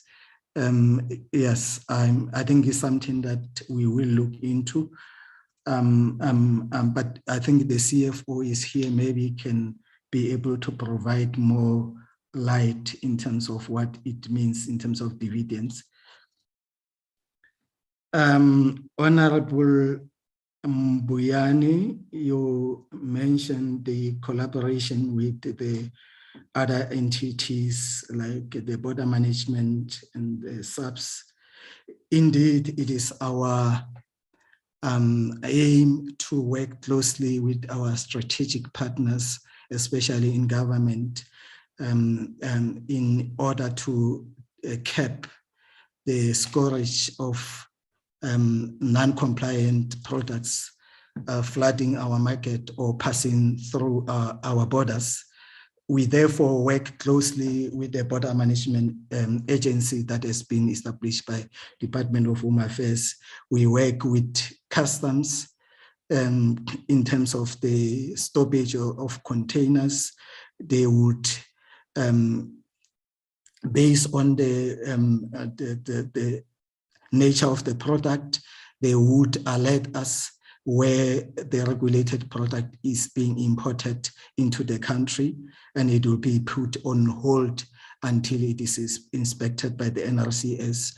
We also work closely, obviously, with the SAPS in order to ensure that our inspectors conduct their work without fear or favor, especially when dealing with unscrupulous importers or manufacturers, where we will find that some of them, they close their facilities and refuse access to our inspectors.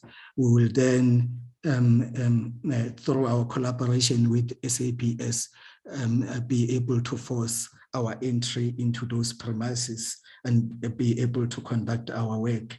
The liaison with universities, we have started the process of liaising with the universities, recognizing the skill gaps that often becomes a problem for us as technical infrastructure entities in terms of the specialized work that we are doing.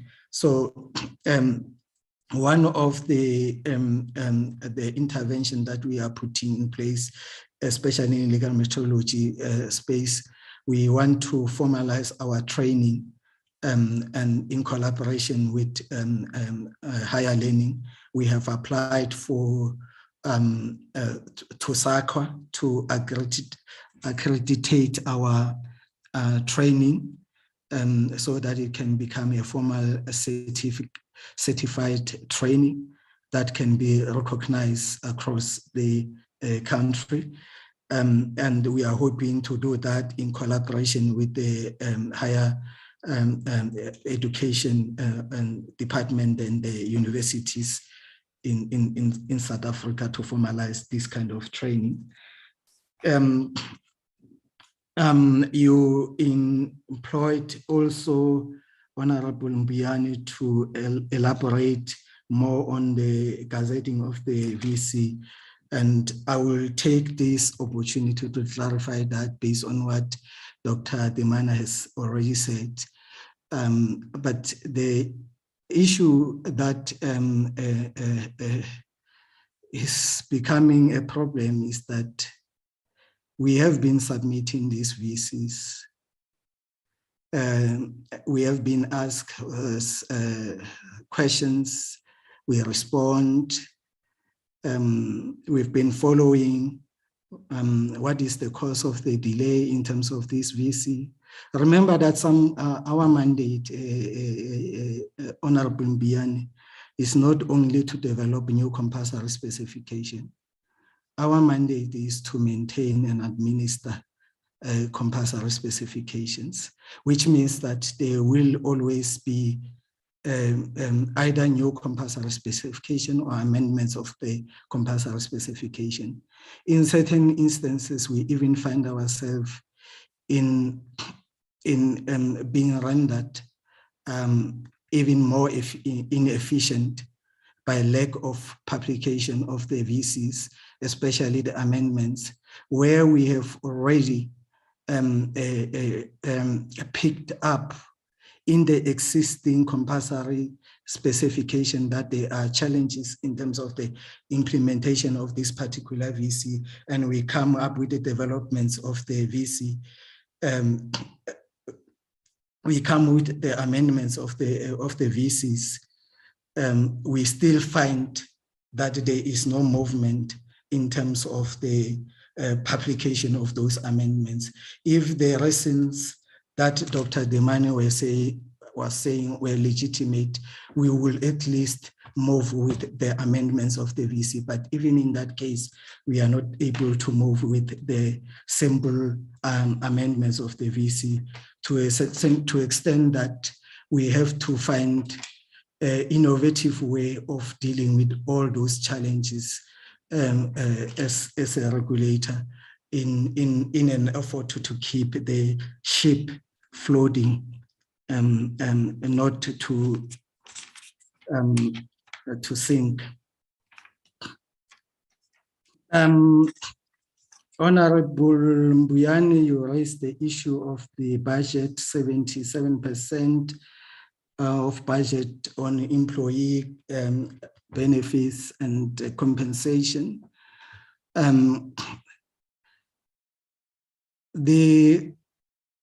As I've said, the core objective of the NRCS is captured in terms of strategic goal 1 and strategic goal 2, which is to develop, maintain and administer compulsory specification and ensure compliance with compulsory specification. That kind of work is labor intensive. Remember that we are a national regulator. We have a mandate across the whole of South Africa. We ought to have presence in the whole of South Africa. We need to have skilled and capable inspectors that are able to do this technical work. So it is inevitable, therefore, that we will have labor intensive workforce that is expected to implement the mandate. Hence, you have this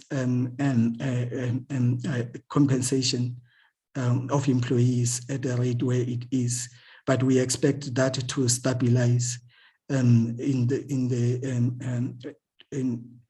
around that figure of 77% and 78% in the outer years and so forth. But I think we are still able to fulfill other parts of our mandate with the remaining resources that we have as the entity. It's not to say that we are only working to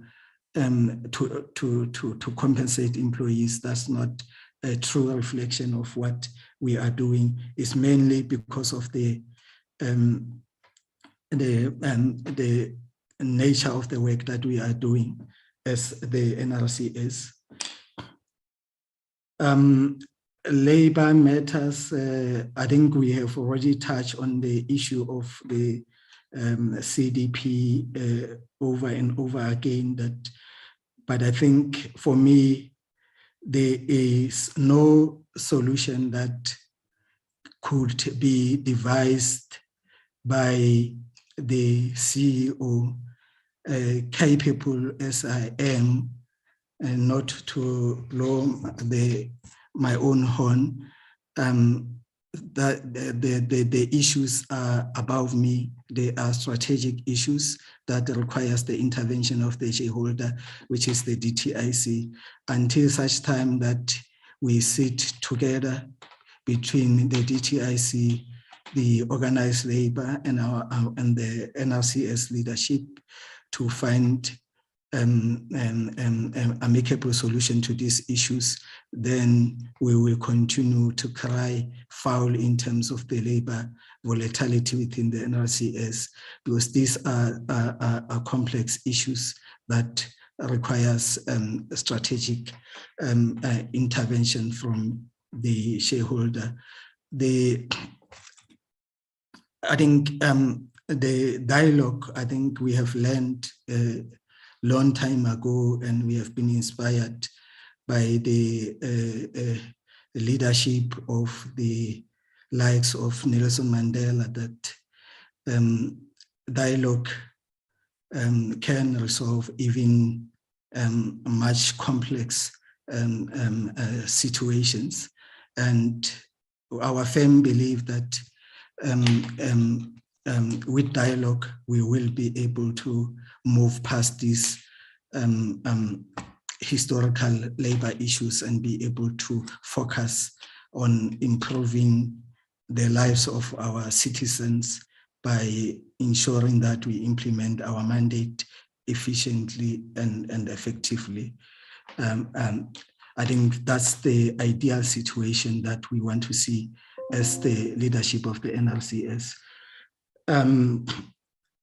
The turnaround plan in terms of the ICT modernization,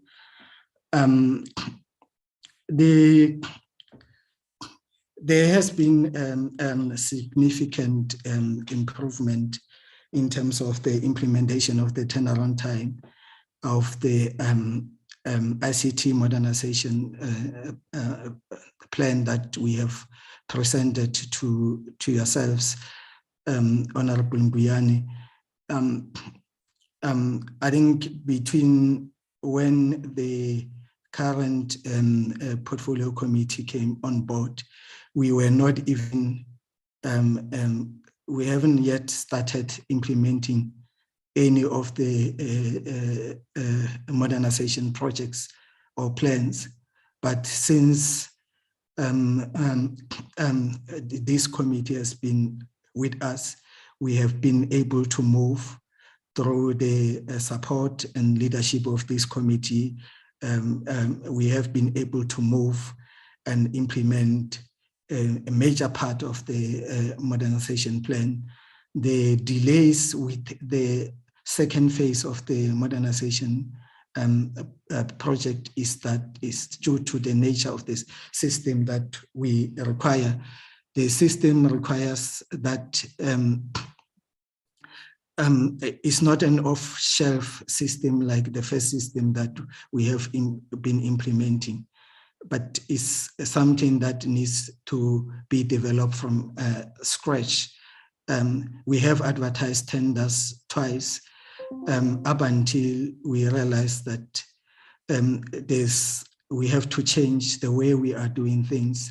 One of the interventions that we have put in place to make sure that we accelerate the pace of this, we have identified a suitable system that will be able to cater for the requirements of the NRCS in terms of the regulatory system. So we will be publishing a tender sooner. By the end of this first quarter of the year, we should be able to appoint a suitable service provider to assist with the regulatory system that is long overdue. Honorable Hermans, I think the NBR legislation, National Building Regulations Act legislation, I think the DTIC has to respond to that. I think they have responded that there is some progress that is being made to review that legislation, because as you know, the legislation is almost 46 years old. It was first passed in 1977, is no longer aligned to our constitutional dispensation.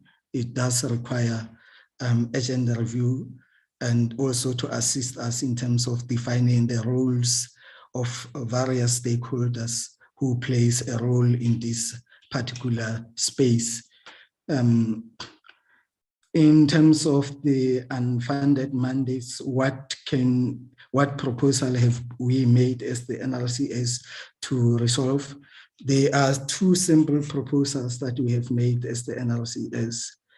The first is that we need levies gazetted for the process meet compulsory specification that was published in 2018. Because since the publication of that VC, we are not collecting any levies. So we are not able to have sufficient resources to be able to implement fully and effectively the expectations that are given in terms of that new compulsory specification. That's the first thing. The second thing we proposed to the DTIC is that we need the inflation increase of the levies that have been agreed with the industry to be gazetted, so that we can have improvement in terms of our revenue, so that we can be able to employ more resources and capacitate ourselves to fulfill our mandate as the NRCS. The GM Electrotech, where the sudden retirement, we have had plans before the employee retired. The notice that was given by the employee was that he will retire by the end of March. And suddenly, by end of February, the employee just gave us a sudden notice that he would no longer want to stay until the end of March. That distracted our plans a little bit, because we were hoping that we still have sufficient time. We can be able to advertise the position in April, in the beginning of the financial year. In terms of the succession planning, we do have succession planning that is being implemented in the NRCS. But even with succession planning, we still need to follow an open and transparent recruitment process to fill any permanent vacancy, especially at this strategic level. I think we should be able to advertise all these key vacant positions that I have highlighted in the beginning of the presentation by the end of May. I think I've answered all the questions, Chair. I don't know if there is anything, but I will employ the CFO to just clarify the issue of dividends there, through your permission, Chair. Okay, thank you, CEO. CFO.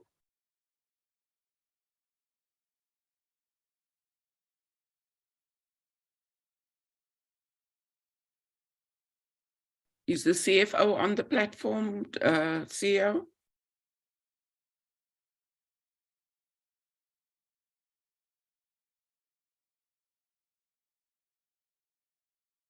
CEO? Oh, Honorable Chair, sorry, I'm talking to myself here. Or Yeah. is the CFO on the platform? I don't see him. Yeah, I don't see him. Okay.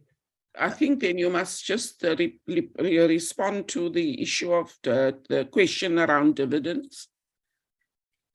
Yes, I Unless will do so. somebody else from your team who can answer.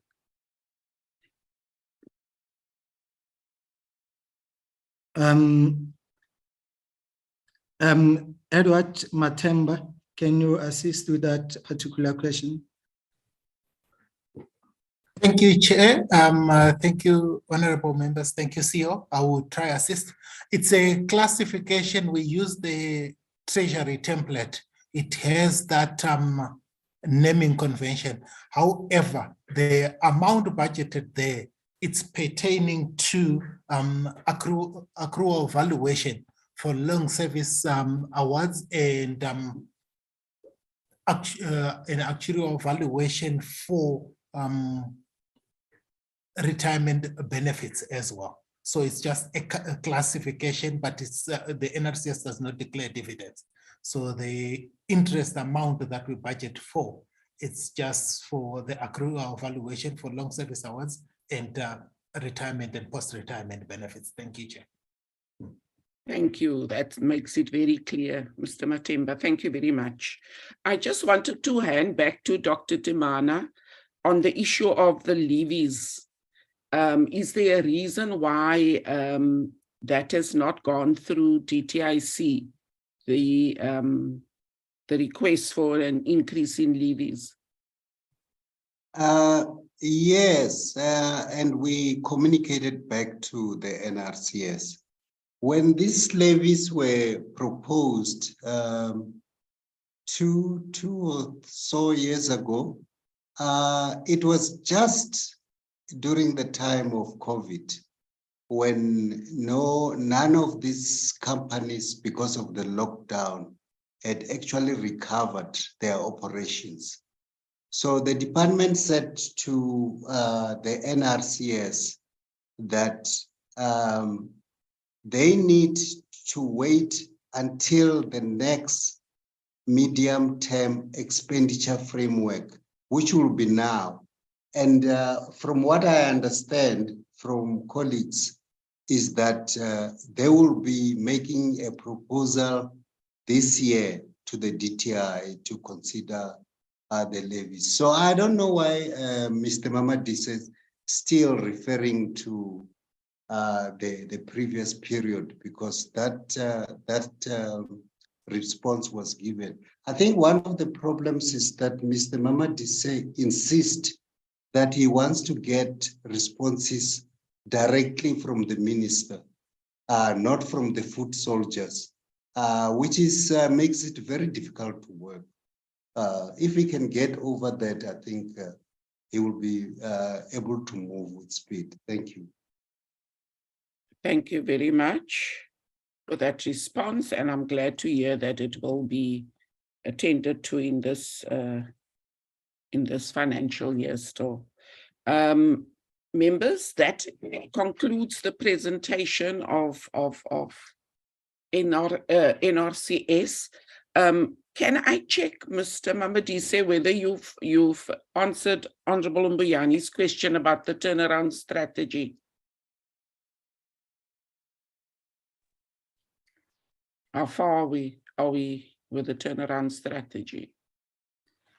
Yes, Chair, as I've said, in terms of the turnaround strategy, we have implemented all the key deliverables successfully. So we have resolved the issue of the LOA backlog, which was part of the issues in terms of a turnaround plan. We have successfully resolved that.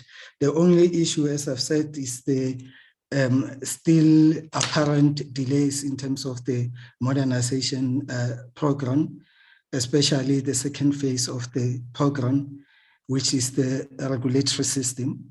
I have indicated that we have put the mechanisms in place to accelerate that phase of modernization so that we can complete the implementation of the turnaround plan. Thank you, Chair. Okay, thank you. I think we will then just flag that for a follow-up as a PC to see that the turnaround strategy with the second phase of the ICT modernization will then conclude all challenges that that were identified at the time. So may I take this opportunity to thank Dr. Chetty and her team and the CEO, Mr. Mamadisa, and his team, because you have done well with this presentation, and it's good to see that some challenges are being met. We are very concerned about the historic challenges that are still there. But given your mandate of making sure that South African consumers and the South African environment is protected from harmful products, your mandate is very, very important to the economic environment in the country, and we therefore will continue to monitor closely the work of the NRCS. Thank you very much to everyone who was part of the presentation here. We will then continue with our agenda, and if members will allow me, I will then just go straight into the oversight report. It's just a formality. We've looked at it already.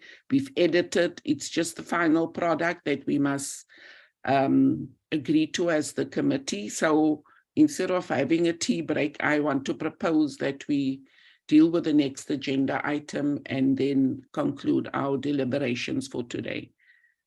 Committee Secretary.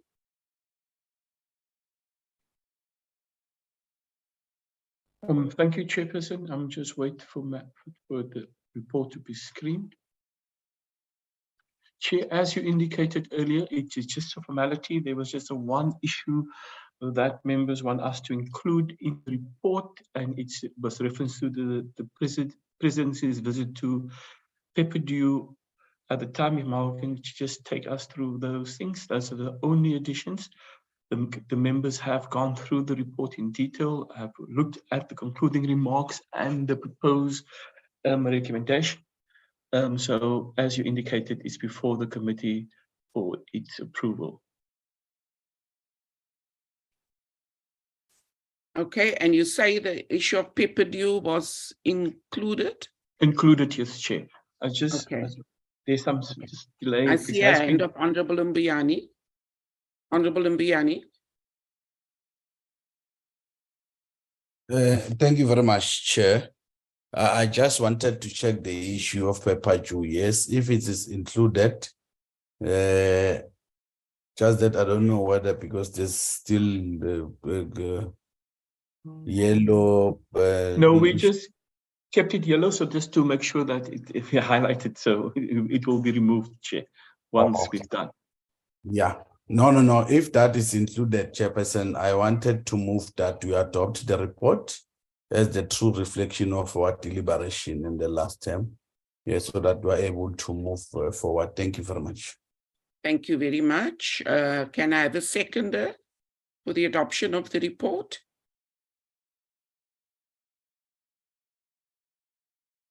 Honorable Bergman. Chair, thanks. Mine's not to second. Mine's just to say that because I wasn't there and because my colleague is not here, obviously the DA won't be able to express any opinion. So we just reserve our right there, please. Yes. Okay, we'll record that. Can I have a seconder for the adoption of this report? Members?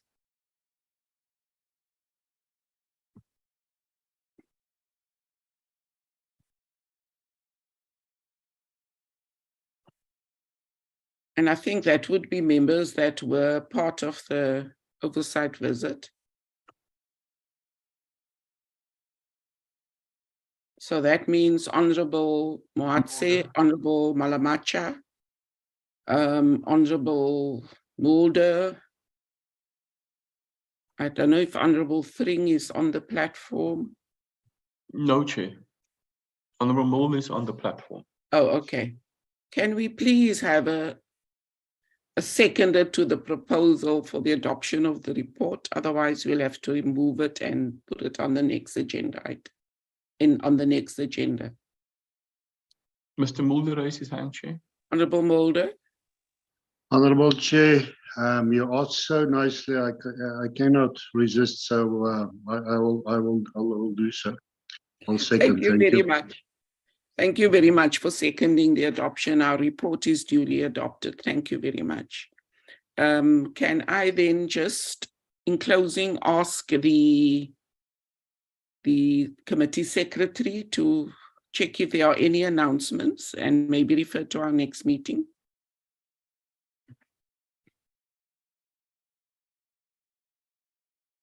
Committee secretary. I was muted, Chair. Our next meeting is next Tuesday, and we will look at the BBBE Commission and its 2023-24 strategic and annual performance plans, Chair. That is scheduled for next week, and Wednesday the 10th, we will look at the NRC on its 2023-24 strategic and annual performance plans, and we'll consider the first draft of the budget vote report, Chair. Thanks. Thank you very much. Thank you very much, members. That concludes our meeting for today. The meeting stands adjourned. Thank you. Long live the chairperson. Long live Thank you. chair. Thank you, Chair. Thank you, Chair.